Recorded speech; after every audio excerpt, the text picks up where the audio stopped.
नमस्कार केमती अच्छे आपने भले थे खुशी थे गोटे विश्वास थे गोटे भरोसा थे आम भाई आम महाप्रभु तो अच्छे ना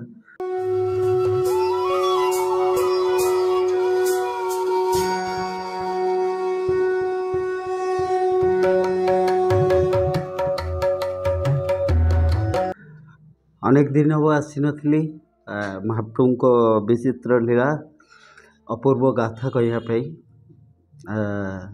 पुणी आसिली महाप्रभुंर यही दिव्य कथामूर्त चैनल जोटा मौसा बेले मोर प्रिय परम पूज्य रवि मौसा कहते आसिली ता पूर्व आपण मैंने मो निजर परिवार सदस्य एमती महाप्रभु को लीला मो इच्छा कहे ना जितेबाला कृपा हुए कुहे सेतिकी ए भृत्यटा को सेतिकी करुणा करिथांती सेति बेल पाई सेतिकी भी कुहे लीला रे आपण ता भितर भी जितेबाला मनरे आसिला कहबी किछि दिन आगुरु मनरे आसिला कहवाई सेतबेले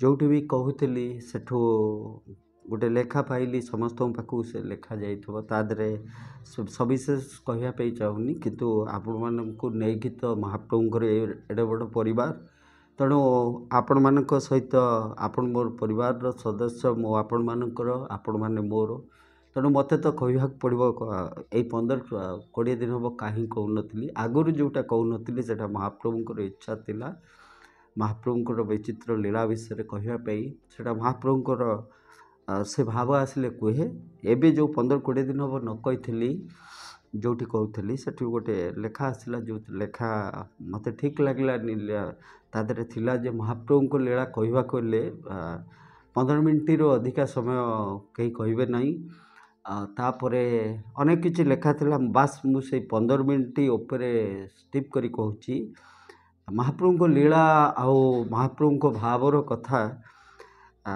मत लगिला जे I am not a actor मु गोटे अभिनेता नुह कि मत के डायरेक्टर कहीं मोर नांती जे डायरेक्शन मत एटा डायरेक्ट करिवो जे तमे एमती अभिनय कर तमे सेमती अभिनय कर मु अभिनय करने बाध्य कहीं महाप्रभुंर भावर कथा जे कहू कहू केत समय लगी जाए सेटा मु जाने ना कि कहीं जानती केवल आपण मैंने जानती आपण मैंने ये करती हाँ जुग तादर किसी लेखा थिला जुग बहुत फास्ट हो गला लोक मैंने बहुत सर्ट चाहूँगी किए सर्ट चाहूँगी कौन करता मुझे जानी किंतु महाप्रभु को जी भाव में थाए से सब आम भाव में बुड़ी जाऊ भाव में भिजी जाऊ भाव में हजि जाऊ भाव में लोटी जाऊ भाव में आम जीवनटा चली जाऊ भाव में से भाव में बुड़ू था महाप्रभु सेमती भावमय कृपामय करुणामय से भाव भितर मु अभिनय को पूरा चाहिए कहीं मु अभिनय करें कहार निर्देशन मु आसनी एठी काटू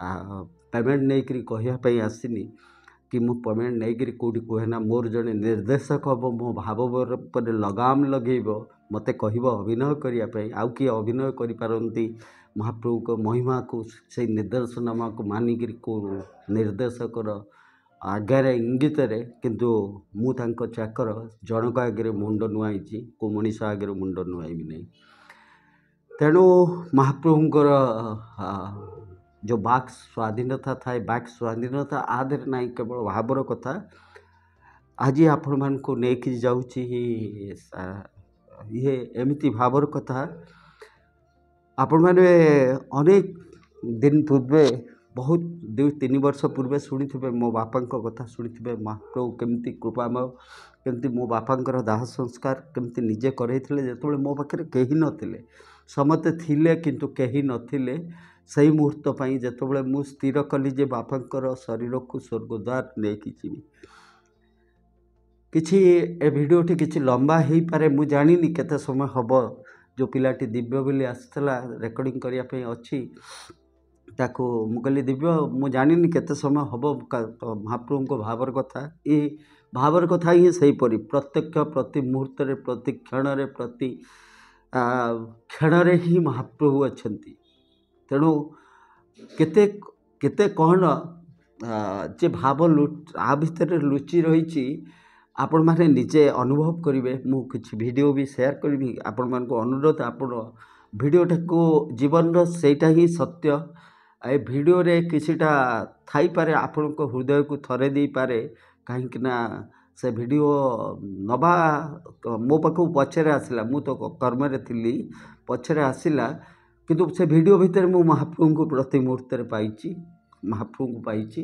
ଆପଣମାନଙ୍କୁ କିଛି କଷ୍ଟ ଲାଗିପାରେ, କାହିଁକିନା ସେଇଟା ସେଇ ଟାଇପ୍ର ଭିଡ଼ିଓ, କିନ୍ତୁ ସେ କଷ୍ଟ ଭିତରେ ଅଲଗା ଅର୍ଥରେ ଆପଣମାନେ ନେବେନି, ଅଲଗା ଅର୍ଥରେ ନେବେନି, କିନ୍ତୁ ତା ଭିତରେ ମହାପ୍ରଭୁଙ୍କୁ ଦେଖିବେ, ମହାପ୍ରଭୁ ହିଁ ଥିବେ, ମହାପ୍ରଭୁ ହିଁ ଥିବେ।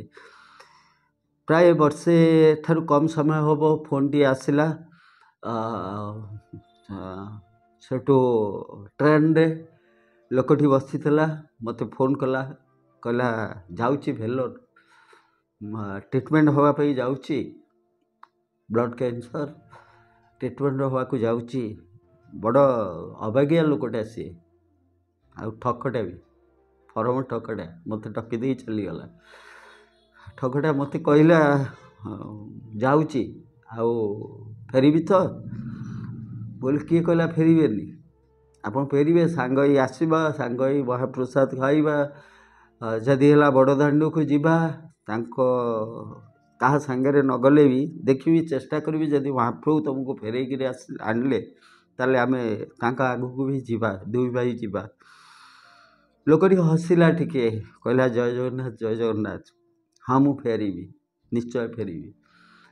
ତମେ ଯେତେବେଳେ କହୁଛ ମୁଁ ନିଶ୍ଚୟ ଫେରିବି। ଭେଲୋର ଗଲା, ଭେଲୋରରେ ଟ୍ରିଟମେଣ୍ଟ ଚାଲିଲା। ବ୍ଲଡ଼ କ୍ୟାନ୍ସରର ଟ୍ରିଟମେଣ୍ଟ ପାଇଁ ଯାଇଥିଲା, ବୋନ୍ ମ୍ୟାରୋ ଟ୍ରାନ୍ସପ୍ଲାଣ୍ଟ ପାଇଁ। ତାପରେ ଫାଇଣ୍ଡ ଆଉଟ୍ ହେଲା ଚେଷ୍ଟରେ ସିଭିୟର ଇନଫେକ୍ସନ୍ ଅଛି। ତାପରେ ଭେଲୋରର ନୁହେଁ, ଭାରତର ସବୁଠାରୁ ବିଖ୍ୟାତ ହେମାଟୋଲୋଜିର ଡକ୍ଟର ବିକ୍ରମ ମାଥୁସ୍ ତାଙ୍କୁ ଦେଖୁଥିଲେ। ବିକ୍ରମ ମାଥୁସ୍ ଯେହେତୁ ବୋନ୍ ମ୍ୟାରୋ ଟ୍ରାନ୍ସପ୍ଲାଣ୍ଟର ଯେତେବେଳେ ଟିବି ହେଲା, ଡିକ୍ଟେଟ୍ ହେଲା, ଯେତେବେଳେ ଇନଫେକ୍ସନ୍ ରହିବ ବୋନ୍ ମ୍ୟାରୋ ଟ୍ରାନ୍ସପ୍ଲାଣ୍ଟ ହେଇପାରିବନି। ଟ୍ରିଟମେଣ୍ଟ ଚାଲିଲା, ଲକ୍ଷାଧିକ ଟଙ୍କା ଖର୍ଚ୍ଚ ହୋଇଛି। ଟ୍ରିଟମେଣ୍ଟ ଚାଲିଥାଏ। ଆସ୍ତେ ଆସ୍ତେ ଲୋକଟି ଜୀବନର ଶେଷ ମୁହୂର୍ତ୍ତ ଆଡ଼କୁ ଗତି କଲା। କଥା ହେଇଛି ବି, ମୋ ସାଙ୍ଗରେ କଥା ହେଇଛି। ସବୁବେଳେ ଗୋଟେ କଥା, ମହାପ୍ରସାଦ କେବେ ଦେବ? ତୁମେ କହିଥିଲ ପୁରା ଆମେ ମହାପ୍ରସାଦ ପାଇବା। ମୁଁ ମହାପ୍ରସାଦ ପାଇବା ପାଇଁ ଫେରିବିନି, ଓଡ଼ିଶା ଫେରିବେନି? ମୁଁ କହିଲି କିଏ କହିଲା ଫେରିବେନି? ଆପଣ ଫେରିବେ, ନିଶ୍ଚୟ ଫେରିବେ। ଆପଣରୁ ତମେ ହେଲୁ ଆମେ, ମୁଁ ତାଙ୍କୁ ତମେ କହିଲି। ମୁଁ କହିଲି ତମେ ଫେରିବ ଭାଇ, ତମେ ଫେରିବ। ନା ଏଠି ତ ସମସ୍ତେ କହୁଛନ୍ତି ମୁଁ ଆଉ ବଞ୍ଚିବିନି। ମୁଁ କହିଲି ଜୀବନ ଆଉ ମୃତ୍ୟୁ ତ ସମସ୍ତେ କହନ୍ତି, ଡକ୍ଟର କହନ୍ତି। ତାପରେ ଡକ୍ଟରମାନେ ତାର ଝିଅ ଆଉ ପୁଅ ସମସ୍ତଙ୍କଠୁ ଲେଖେଇ ଦେଲେ ଯେ ଆମେ ଆପରେ ସେ କିଛି ରେସ୍ପନ୍ସ କରୁନି।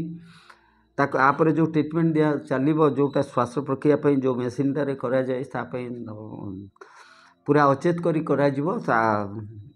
ତାର ନା ଅନେକ 100ରୁ 60-70% ଥାଏ ଯେ ଆଉ ସେନ୍ସ ନ ଫେରିବାର। ସେମାନେ ସାଇନ୍ କଲେ, ମୋତେ ଫୋନ୍ କଲେ, କହିଲେ କ'ଣ କରିବୁ? ମୁଁ କହିଲି କରିଦିଅ ସାଇନ୍, ଟ୍ରିଟମେଣ୍ଟରେ କାହିଁ ଅବହେଳା ହେବାକୁ ଯିବ। ତାପରେ କରୁ ସେମିତି ଲୋକଟି ଅଚେତ ହେଇଗଲା।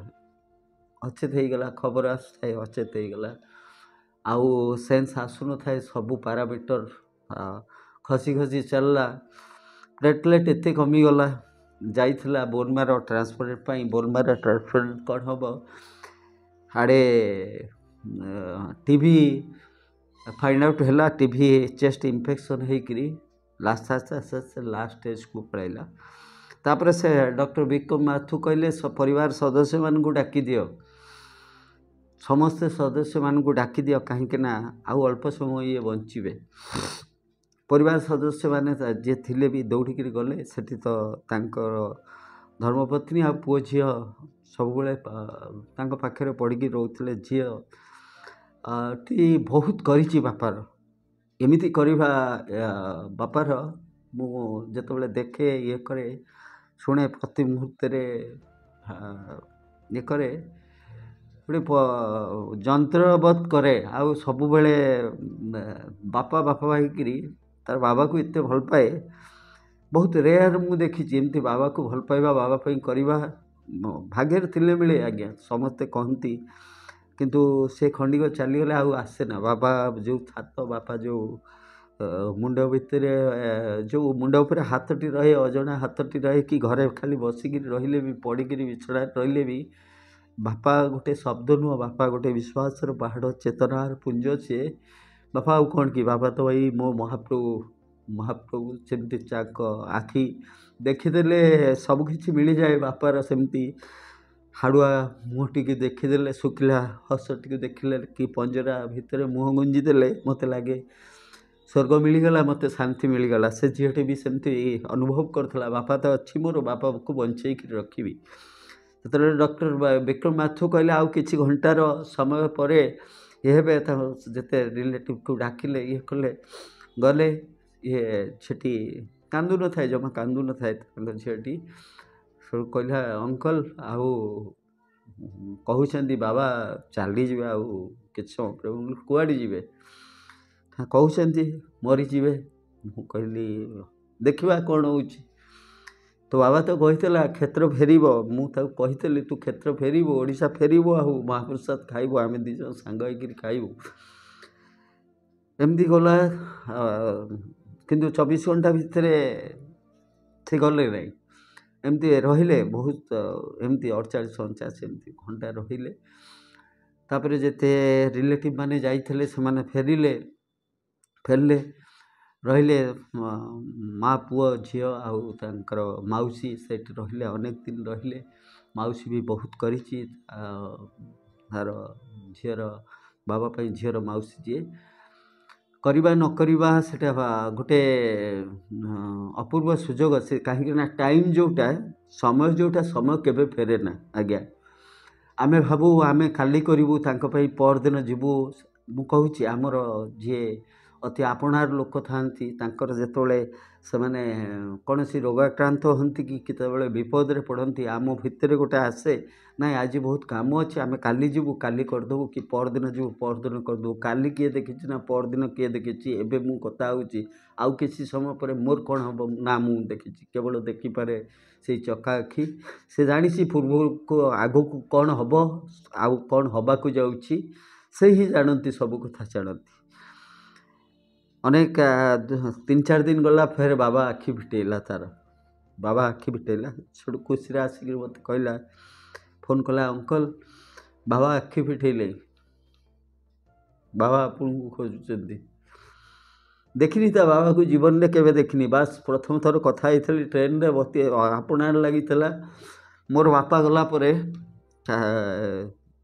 माने कह गले जो स्नेह बापार जो स्नेह सेटा तो बापा परी कहीं हो पारे किंतु किसी मनीष था जीवन में एमती किसी कर दियंती जो माने बापा पितृतुल्य हो जाती बड़ भाई परी हो जाती जेहेतु मो घर बड़ पुओ सेमती बड़ भाई मोर कहीं नथिले बड़ भाई कौन मुझे जानी नी कि बड़ भाई जोटा स्नेह जोटा कौन ताकू केबे अनुभव करिनी बापा गला पर पूरा तो अनाथ होकर थी समस्ते कहती महाप्रभु आपणकर आपन कहती महाप्रभु मो महाप्रभु हाँ मो महाप्रभु महाप्रभु को किसी मागिनी स्नेह भी टी दिन केवे भी मागिनी महाप्रभु मत टे स्नेह दरकार मत टे गेला दरकार मत टे आपणकर श्रद्धा दरकार मागिनी कहीं गेला से मोठू खोजती स्नेह से मोठू खोजती सेवा से मोठू खोजती आज जाए जहाँ नहीं मोठू नहीं ना मु केबे तांको किछि मागिछि मो पई मागिछि ना मु केबे आशा करिछि कहीं ना मु जेतेबेले तांको देखे मु जेतेबेले प्रति मुहूर्त रे तांको भाबे मु जानिछि दुनिया रे सबुठारु कष्ट रे जदि अछंती केवल मो महाप्रभु अछंती तांको ठारु कई अति कष्ट रे कहीं नांती जे सबुठारु कष्ट रे अछंती दुख रे अछंती तांको निज कष्ट निज जंत्रणा कौन जणेबी जणेबा तो नुहे अनेक लोकंकर कष्ट जंत्रणा कहे माने डायरेक्टली नहले इनडायरेक्टली कहे महाप्रभु टी देखीदेवे ताकू कष्ट पड़ी सेमती ये भाईटा मोर चेता आसला कथा ये एमती पुणी 2 मास 3 मास रहिले से भेलोरे जो डॉक्टर मैंने लिखिदे आउ किसी समय भितर ଦେହାନ୍ତ ହେଇଯିବ ସେ ଡକ୍ଟରମାନେ ବି ଆଶ୍ଚର୍ଯ୍ୟ ଆସ୍ତେ ଆସ୍ତେ ଆସ୍ତେ ଆସ୍ତେ ହୋଇ ଭଲ ହେଇ ଆସିଲେ ମାନେ ତାଙ୍କର ସ୍ୱାସ୍ଥ୍ୟର ଉନ୍ନତି ହେଲା, ପ୍ଲେଟଲେଟ୍ ଟିକେ ବଢ଼ିଲା, ଇଏ ହେଲା। ସବୁଠାରୁ ବଡ଼ ଡର ଥାଏ ଏ କେସ୍ରେ ସଂକ୍ରମଣ, ଯେଉଁ ଇନଫେକ୍ସନ୍ ମାନେ ଅଲଗା ଯଦି ତାଙ୍କୁ ଯଦି ଆଇସିୟୁରେ ରଖାଯିବ ସେଠି ବି ଇନଫେକ୍ସନ୍ ହେଇପାରେ, ଅଲଗା ଲୋକଙ୍କ ଦ୍ୱାରା ତାଙ୍କୁ ସଂକ୍ରମଣ ବ୍ୟାପିପାରେ। ଇଏ ଗୋଟେ ରିଭର୍ସ କେସ୍ ଟାଇପ୍ର। ଆଙ୍କର ଯେଉଁ ସଂକ୍ରମଣ ହେଇଥିଲା ଆଙ୍କଠୁ ଅଲଗା ଲୋକଙ୍କୁ ସଂକ୍ରମଣ ହେବାର ଚାନ୍ସ ହିଁ ନାହିଁ, କିନ୍ତୁ ଅଲଗା ଲୋକଙ୍କଠୁ ବହୁତ ଶୀଘ୍ର ଆଙ୍କୁ ଏ ରୋଗାକ୍ରାନ୍ତ ହେଇପାରନ୍ତି, ଆଙ୍କୁ ଇନଫେକ୍ସନ୍ଟା ବହୁତ ଜୋର ହେଇପାରେ। ସେଇଟା ହିଁ ଡର ଥିଲା। ଆସ୍ତେ ଆସ୍ତେ ଭଲ ହେଲେ। ତାପରେ ବାରମ୍ବାର ଭେଲୋରର ଡକ୍ଟରମାନେ ଆଉ ଡକ୍ଟର ବିକ୍ରମ ମାଥୁର କହୁଥାନ୍ତି ଏଇ ଅବସ୍ଥାରେ ଏବେ ତ ବୋନ୍ ମାରୋ ଟ୍ରାନ୍ସପ୍ଲାଣ୍ଟ ହେଇପାରିବନି କଦାପି ଯେପର୍ଯ୍ୟନ୍ତ ତାଙ୍କର ଇନଫେକ୍ସନ୍ ଠିକ୍ ହେଇନି, କିନ୍ତୁ ଆମେ ଯେତେ ପ୍ରକାର ଟ୍ରିଟମେଣ୍ଟ ଅଛି ମେଡ଼ିକାଲ ସାଇନ୍ସରେ ସବୁଠାରୁ ବେଷ୍ଟ ଟ୍ରିଟମେଣ୍ଟ ଦେଇଛୁ, ଆମ ହାତରେ ଆଉ କିଛି ନାହିଁ, ଆପଣମାନେ ସିଧା ଘରକୁ ନେଇଯାଆନ୍ତୁ। ଇଏ ଯେଉଁ କଣ୍ଡିସନକୁ ଆସିଲେ ଏବେ ତାଙ୍କୁ ବହୁତ କେୟାର ସହିତ ଘରକୁ ନେଇହେବ। କିନ୍ତୁ ଝିଅର ମାଉସୀ ମାନେ ଗୋଟେ ଜିଦି ଧରି ବସିଥାନ୍ତି, ଆମେ ଘରକୁ ନେଇ କ'ଣ କରିବୁ? ତାଙ୍କର ଯେତେବେଳେ ପ୍ଲେଟଲେଟ୍ କମୁଛି ସାଙ୍ଗେ ତାଙ୍କୁ ବ୍ଲଡ଼ ଦେବାକୁ ପଡ଼ିବ, SDC ଦେବାକୁ ପଡ଼ିବ, ସବୁକିଛି ଦେବାକୁ ପଡ଼ିବ, ଘରକୁ ନେଇ କ'ଣ କରିବୁ? ସେଠୁ ମୋତେ ପଚାରିଲେ ଭାଇ କ'ଣ କରିବା, ଆମେ ଇଏ କରିବା ହେମାଟୋଲୋଜିର। ତାପରେ ମୁଁ ଏମ୍ସ ଗଲି। ଏମ୍ସର ଯିଏ ମୁଖ୍ୟ ଅଛନ୍ତି ଡକ୍ଟର ପ୍ରବୋଧ ଦାସ, ସେ ଆଗରୁ ଚିହ୍ନା ଥିଲେ। ପ୍ରବୋଧ ସାର୍ଙ୍କ ପାଖକୁ ଗଲି, ପ୍ରବୋଧ ସାର୍ଙ୍କ ସାଙ୍ଗରେ କଥା ହେଲି, ରିପୋର୍ଟ ଗୁଡ଼ା ସବୁ ଦେଖେଇଲି, କିନ୍ତୁ ନିରାଶାଜନକ ଉତ୍ତର ପାଇଲି। ସକାଳୁ ବସିଥିଲି 2ଟା 3ଟା ନୁହେଁ, 12ଟା ବେଳୁ ବସିଥିଲି ସନ୍ଧ୍ୟା 7ଟା ବେଳେ। ତାପରେ ଆହୁରି ଘଣ୍ଟେ ଉପରେ ତାଙ୍କ ସାଙ୍ଗରେ ମୁଁ କଥା ହେଲା ପରେ ସେ କହିଲେ କ'ଣ ଆଣିବେ ଆଟ୍ ଏନି ମୋମେଣ୍ଟରେ କିଛି ବି ହେଇଯାଇପାରେ, ତାଙ୍କୁ ଆଡ଼ମିସନ୍ କରିବେ, କ'ଣ ଆଣିବେ? ମୁଁ କହିଲି ତା ବୋଲି ଜଣେ ଜୀବନ ଅଛି, ତା ବୋଲି ତାକୁ ତ ଆମେ ଛାଡ଼ିପାରିବୁନି ନା, ମରିବା ପାଇଁ ଛାଡ଼ିପାରିବୁନୁ। ଆଉ ତାଙ୍କୁ କ'ଣ ମୁଁ ବୁଝେଇବି କି ପ୍ରବୋଧ ସାର୍ଙ୍କୁ ଯେ କଥା ଦେଇଛି ସିଏ, ମୁଁ ତାକୁ କଥା ଦେଇଛି ସେ ଲୋକଟି ଆସିବ, ସାଙ୍ଗ ହେଇକିରି ଆମେ ମହାପ୍ରସାଦ ପାଇବୁ, ଦୁଇ ଭାଇ ମହାପ୍ରସାଦ ପାଇବୁ। ପ୍ରଭୁ ସାର୍ ଅବଶ୍ୟ ମହାପ୍ରଭୁଙ୍କୁ ଭଲ ପାଆନ୍ତି, ତାଙ୍କର ଯେଉଁ ମୋ ପ୍ରତି ଭଲ ପାଇବା ସେଇଟା ବି ମହାପ୍ରଭୁଙ୍କ ପ୍ରତି ମୋର ଭଲ ପାଇବାକୁ ନେଇକିରି ପ୍ରଭୁ ସାର୍ଙ୍କ ସହିତ ସମ୍ପର୍କ ହେଇଥିଲା। ତ ଛାଡ଼ନ୍ତୁ ସେ କଥା। ତାପରେ ମୁଁ କଥା ହେଲି ମହେନ୍ଦ୍ର ଭାଇନାଙ୍କ ସହିତ, କେୟାରର ମହେନ୍ଦ୍ର ଭାଇନାଙ୍କ ସହିତ। ମହେନ୍ଦ୍ର ଭାଇନା କହିଲେ ତୁ ପ୍ରଜ୍ଞାନ ସାଙ୍ଗରେ କଥା। ଆପଣମାନେ ଜାଣିଥିବେ କେୟାରର ମେଡ଼ିସିନ ଡିପାର୍ଟମେଣ୍ଟର ଡକ୍ଟର ପ୍ରଜ୍ଞାନ ସାର୍ ଯିଏ ବହୁତ ଭଲ ମେଡ଼ିସିନର, ବହୁତ କମ୍ ଏଜ୍ରେ ତାଙ୍କ ଡାଇଗ୍ନୋସିସ୍ ଭଲ। ପ୍ରଜ୍ଞାନ ସାର୍ ମୋର ଆଗରୁ ବି ଚିହ୍ନା ଥିଲେ। ପ୍ରଜ୍ଞାନ ସାର୍ଙ୍କ ସାଙ୍ଗରେ କଥା ହେଲି। ମୁଁ କହିଲି ସାର୍ ଆଉ ଆମେ କ'ଣ କରିବା, ତାଙ୍କୁ ଭେଲୋରରୁ ଆଣିକି ତ ଆଉ ରଖିହେବନି। ସେ କହିଲେ ହେମାଟୋଲୋଜି ଡିପାର୍ଟମେଣ୍ଟ ତ ଆମର ନାହିଁ କେୟାରରେ। ମୁଁ କହିଲି ହେମାଟୋଲୋଜି ତ ଏବେ କିଛି ଦରକାର ପଡ଼ିନି, କିନ୍ତୁ ବେଷ୍ଟ ପଲ୍ମୋନାରୀରେ ଦରକାର। ପଲ୍ମୋନାରୀ ତ ଅଛି, ଆପଣ ତ ଅଛନ୍ତି, ତାଙ୍କୁ ଜଷ୍ଟ ସର୍ଭାଇଭ୍ କରିକି ରଖିବାକୁ ପଡ଼ିବ, ଟିବିଟା ତାଙ୍କୁ ଭଲ କର। ସବୁ ପ୍ରଜ୍ଞାନ ସାର୍ କହିଲେ ହଁ ଲେଟସ୍, କିନ୍ତୁ କେମିତି ଆସିବେ ଷ୍ଟେଜ୍ରେ? ତାପରେ ସେମାନେ ସେଠି କଥା ହେଲେ। ଆପଣମାନେ ଦେଖିଥିବେ ଯେମିତି ଏୟାର ଆମ୍ବୁଲାନ୍ସରେ ଯେମିତି ଲିଫ୍ଟ କରାହେଉଛି, ଏବେ ଟ୍ରେନରେ ବି ସେମିତି ସୁବିଧା ଅଛି। ଟିକେ ବ୍ୟୟବହୁଳ ଗୋଟେ ଡକ୍ଟର ସହିତ ପୁରା ସବୁ ପ୍ରକାର ଗୋଟେ ବଗିକି ରିଜର୍ଭ କରାଯିବ, ତା ଦେହରେ ସବୁ ଆଇସିୟୁରେ ଯାହା ଜିନିଷ ଅଛି, ଯାହା ମେସିନାରୀ ସବୁ ରଖାଯିବ। ଗୋଟେ ଡକ୍ଟର ଆଟେଣ୍ଡାଣ୍ଟ ଏମାନେ ଆସିବେ, ପେସେଣ୍ଟ ସାଙ୍ଗରେ ଆସିବେ। ତାପରେ direct hospital to hospital transfer case ତାକୁ କୁହାଯାଉଛି।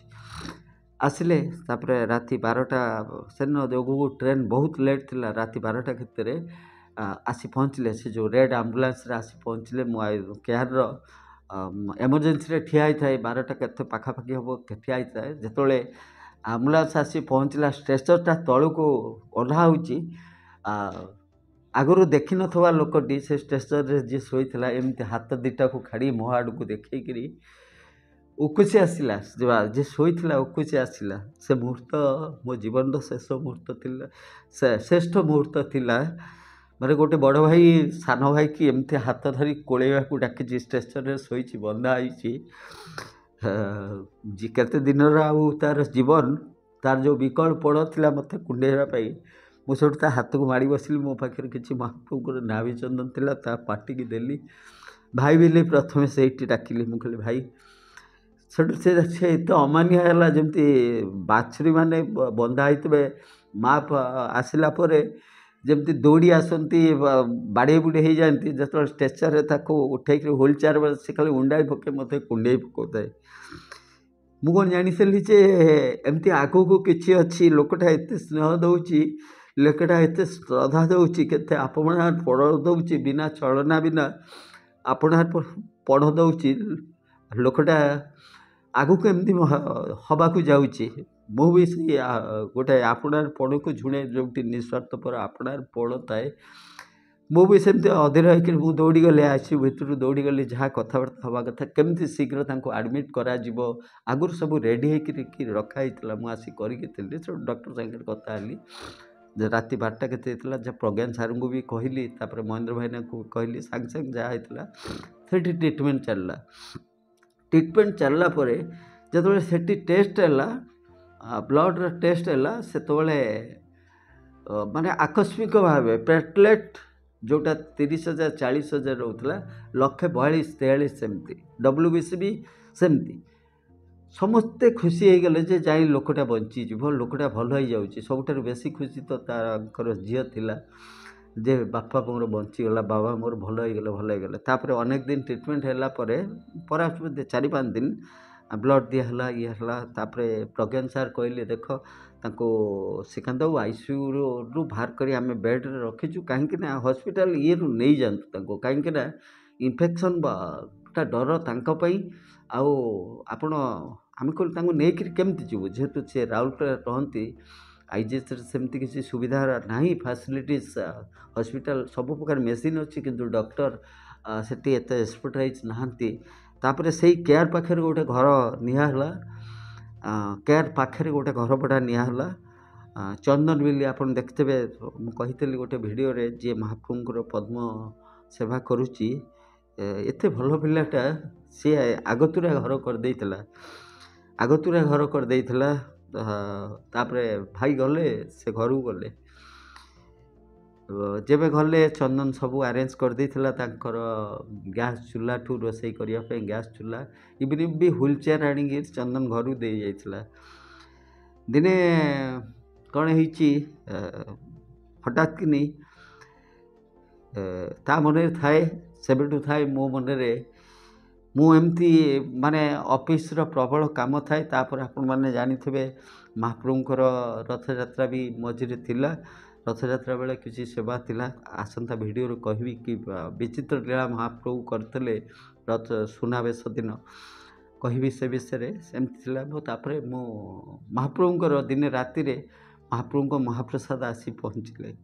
ଯେତେବେଳେ ମହାପ୍ରସାଦ ଆସିକରି ମହାପ୍ରସାଦ ପହଞ୍ଚିଲା ପରେ ରାତି ବୋଧେ ହୁଏ 9ଟା-10ଟା ହେଇଥିଲା। ସେ ମହାପ୍ରସାଦ ମୁଁ ଯେତେବେଳେ ପାଇବାକୁ ଯାଉଛି, ମୋତେ ସେ ଭାଇର ମୁହଁ ଆସିଲା। ମୁଁ କହିଲି, ଆରେ ସିଏ ଯେତେବେଳେ ଭେଲୋର ଯାଉଥିଲା, ସିଏ ମୋତେ କହିଥିଲା, ମୁଁ ତାକୁ କଥା ଦେଇଥିଲି, ହଁ ଭାଇ ଆମେ ମହାପ୍ରସାଦ ମିଶିକିରି ପାଇବା, ତମେ କାହିଁ ଫେରିବନି। ଆରେ ସିଏ ତ କ୍ଷେତ୍ର ଫେରିଛି ନା, ମୁଁ ମହାପ୍ରସାଦ କେମିତି ଏକୁଟିଆ ଖାଇଦେବି, ଭାଇଟା ମୋର।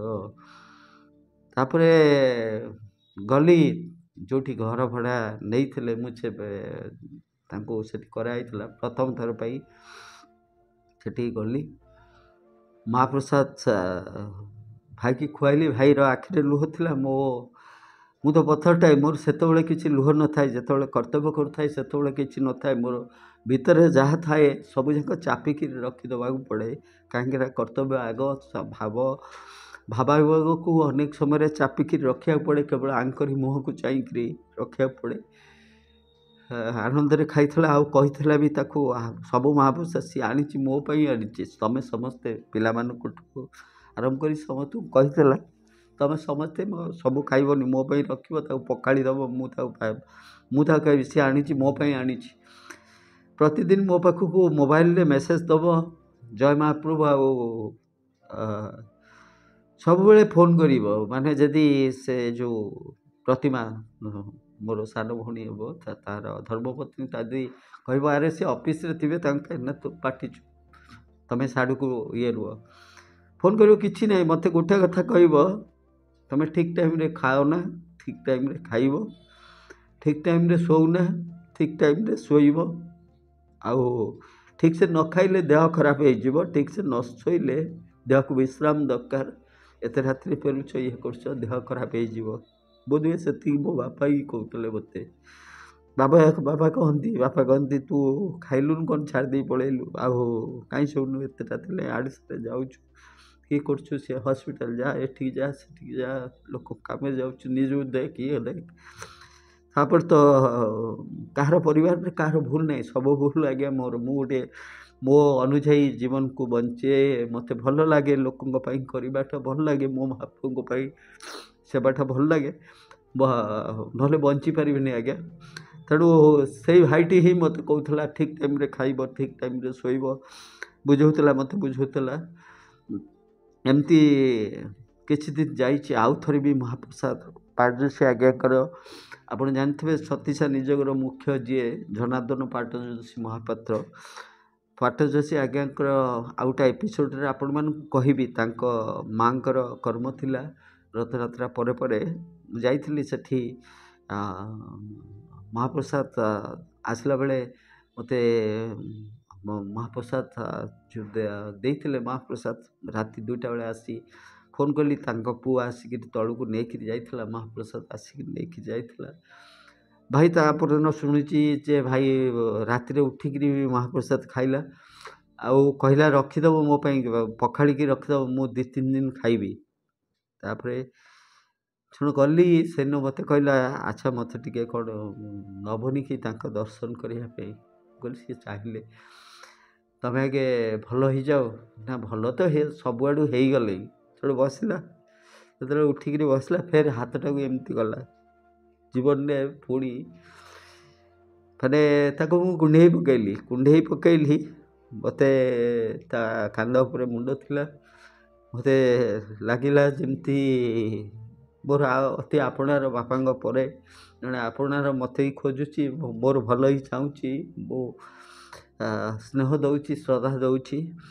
ମୁଁ କହିଲି ସେ ଚାହିଁଲେ ନା, ତାହେଲେ ମୋତେ ଟିକେ ବଡ଼ ଦାଣ୍ଡରେ ନେଇଯାଆନ୍ତନି, ବଡ଼ ଦାଣ୍ଡ। କହିଲି ଭାଇ ଯିବା ଦେଖିବା, ତାଙ୍କ ଇଚ୍ଛା କ'ଣ ହେଉଛି, ତମେ ଭଲ ହେଇଯାଅ, ଦେଖିବା। ମହାପ୍ରଭୁ ଜାଣନ୍ତି କ'ଣ ହେବାକୁ ଯାଉଛି। ମୁଁ କିଛି ମୋତେ ସେ ସୂଚନା ଦେଉଥିଲେ। ତାପରେ ଆସ୍ତେ ଆସ୍ତେ ତାଙ୍କ ଦେହଟି ଆହୁରି ଖରାପ ହେବାକୁ ଲାଗିଲା, ପ୍ଲେଟଲେଟ୍ କମିଲା, ଇଏ ହେଲା, ବହୁତ ଗୁରୁତର ହେବାକୁ ଚାହିଁଲେ। ତାପରେ ଯେହେତୁ କେୟାରରେ ନଥିଲା ହେମାଟୋଲୋଜି, ତାପରେ ଆମେ କଥା ହେଲୁ। ଯେଉଁଟା ଏମ୍ସ ସବୁଠାରୁ ବେଷ୍ଟ ଥିଲା, ପ୍ରଭୁ ସାର୍ଙ୍କ ସାଙ୍ଗରେ ତ ଆଗରୁ କଥା ହେଇଥିଲି। ପ୍ରଭୁ ସାର୍ କହିଥିଲେ ଯେହେତୁ ସେଠି ଆଉ ଆଶା ନଥିଲା ଆଡ଼ମିସନ୍ର, ତାପରେ ସମ୍ ଥିଲା ଦ୍ୱିତୀୟ ଅପସନ୍। ସମ୍ଟା ମୋର ବାପା ସେଠି ଥିଲେ, ମୋର ବେଟର୍ ଏକ୍ସପିରିଏନ୍ସ ଅଛି ସମ୍ରେ, ତେଣୁ ମୁଁ ପ୍ରିଫର୍ କଲିନି ସମ୍ର ହେମାଟୋଲୋଜିରେ ଆଡ଼ମିସନ୍ କରିବା ପାଇଁ। କିମ୍ସରେ ବିଶ୍ୱଜିତ ସାର୍ ଯିଏ ସେ ସୁପର ସ୍ପେଶାଲିଷ୍ଟ ହସ୍ପିଟାଲରେ, ସେ ଜଣେ ଖ୍ୟାତନାମା ହେମାଟୋଲୋଜିର ଡକ୍ଟର। ତେଣୁ ପ୍ରଜ୍ଞାନ ସାର୍ଙ୍କ ସାଙ୍ଗରେ କଥା ହେଇକିରି ଆମେ କିମ୍ସରେ ଭର୍ତ୍ତି କଲୁ ତାଙ୍କୁ। କିମ୍ସରେ ଯେତେବେଳେ ରହିଲେ ଆସ୍ତେ ଆସ୍ତେ ଗୁରୁତର ହେବାକୁ ଲାଗିଲେ, ବହୁତ ଗୁରୁତର ହେବାକୁ ଲାଗିଲେ।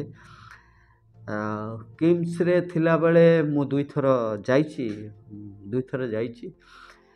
ଚନ୍ଦନ ପ୍ରାୟ ମାନେ ଦୋଜ୍ ହୁ ଆର୍ ଲକି, ମାନେ ଏମିତି ଲୋକ ହିଁ ପାଆନ୍ତି ଯେ ସେଠି କେହି ନଥିଲେ ଯେତେବେଳେ କିମ୍ସରେ। କିଏ ବି ଆଉ ଅଛି, ମା' ପୁଅ ଝିଅ ଆଉ ତାଙ୍କ ମାଉସୀ ମଝିରେ ଆସେ, ଆଉ ତାଙ୍କର କିଏ ରିଲେଟିଭ୍ ଥିବେ। ତାଙ୍କର ସେ ଭାଇଙ୍କର 2 ଭଉଣୀ ଭୁବନେଶ୍ୱରରେ ରହୁଛନ୍ତି, ସେମାନେ ଥରେ ଅଧେ ଆସିଥିଲେ। କିନ୍ତୁ ଏମାନେ ତ ଯେହେତୁ ବାପା 24 ଘଣ୍ଟା ପଢ଼ିକିରି ରହୁଥିଲେ ସେଠି, ଚନ୍ଦନ ଯାଏ ସବୁ ଖବର ବୁଝାବୁଝି କରିଦିଏ। ଚନ୍ଦନ ବୁଝେ, ମୋ ଠାରୁ ଅଧିକା ବି ସେ ଖବର ବୁଝିଛି, ଚନ୍ଦନ ବୁଝିଛି। ମୁଁ ଯାଏ ରାତି, ମୁଁ 2 ଥର ଯାଇଛି। ଭାଇ ସେମିତି ଆଇସିୟୁରେ ରଖା ହେଇଥିଲା। ଲାଷ୍ଟକୁ ବେଡ଼୍ରୁ ଆଇସିୟୁକୁ ନେଲେ। ଆଇସିୟୁକୁ ନେଲା ପରେ ଆସ୍ତେ ଆସ୍ତେ ତାଙ୍କର ଯେଉଁ ପାରାମିଟର ଗୁଡ଼ା ଖସିବାକୁ ଲାଗିଲା। ଆଉ ଭାଇ ବି ଯେତେବେଳେ ଆଇସିୟୁରେ ଫାଷ୍ଟ ଥିଲେ, ମୁଁ ଯେତେବେଳେ ପ୍ରଥମ ଥର ଗଲି, ଭାଇ ବି ଡାକିଲି, ପାଦକୁ ଟିକେ ଆଉଁସି ଦେଲେ, ଅନେଇଲେ, ତେଣୁ ଅଳ୍ପ ଟିକେ ହସିଦେଲେ। ସେ ହସଟା ବି ଗୋଟେ ଅଦ୍ଭୁତ। ମୋ ବାପା ଏମିତି ହସନ୍ତି, ଗମ୍ଭୀର ହୋଇକିରି ଟିକେ ହସିଦେବେ, ଯେଉଁ ହସଟା ବହୁତ ରେୟାର୍ ଥାଏ। ଯେଉଁମାନେ ମୁରବୀମାନଙ୍କର ହସଟା ବି ମୁରବୀ ପଡ଼ିଆରେ ଥାଏ, ଆଉ ମୁରବୀମାନଙ୍କ ହସ ଭିତରେ ବହୁତ କିଛି ଥାଏ। ସେମିତି ଟିକେ ହସିଦେଲେ। ତାପରେ ଭାଇଙ୍କର ଆଉ ସେନ୍ସ ଆସିଲାନି। ଏମିତି ଗୁରୁତର ହେଲେ ତା ପୂର୍ବଦିନ ରାତିରେ ମୋତେ ଦିନରେ ସକାଳେ ଅଫିସ୍ ବାହାରିଛି ଚନ୍ଦନ ମୋତେ ପଚାରିଲା ଆଜ୍ଞା ଆଉ କ'ଣ କ'ଣ କ'ଣ ଆଙ୍କର ହେବାକୁ ଯାଉଛି।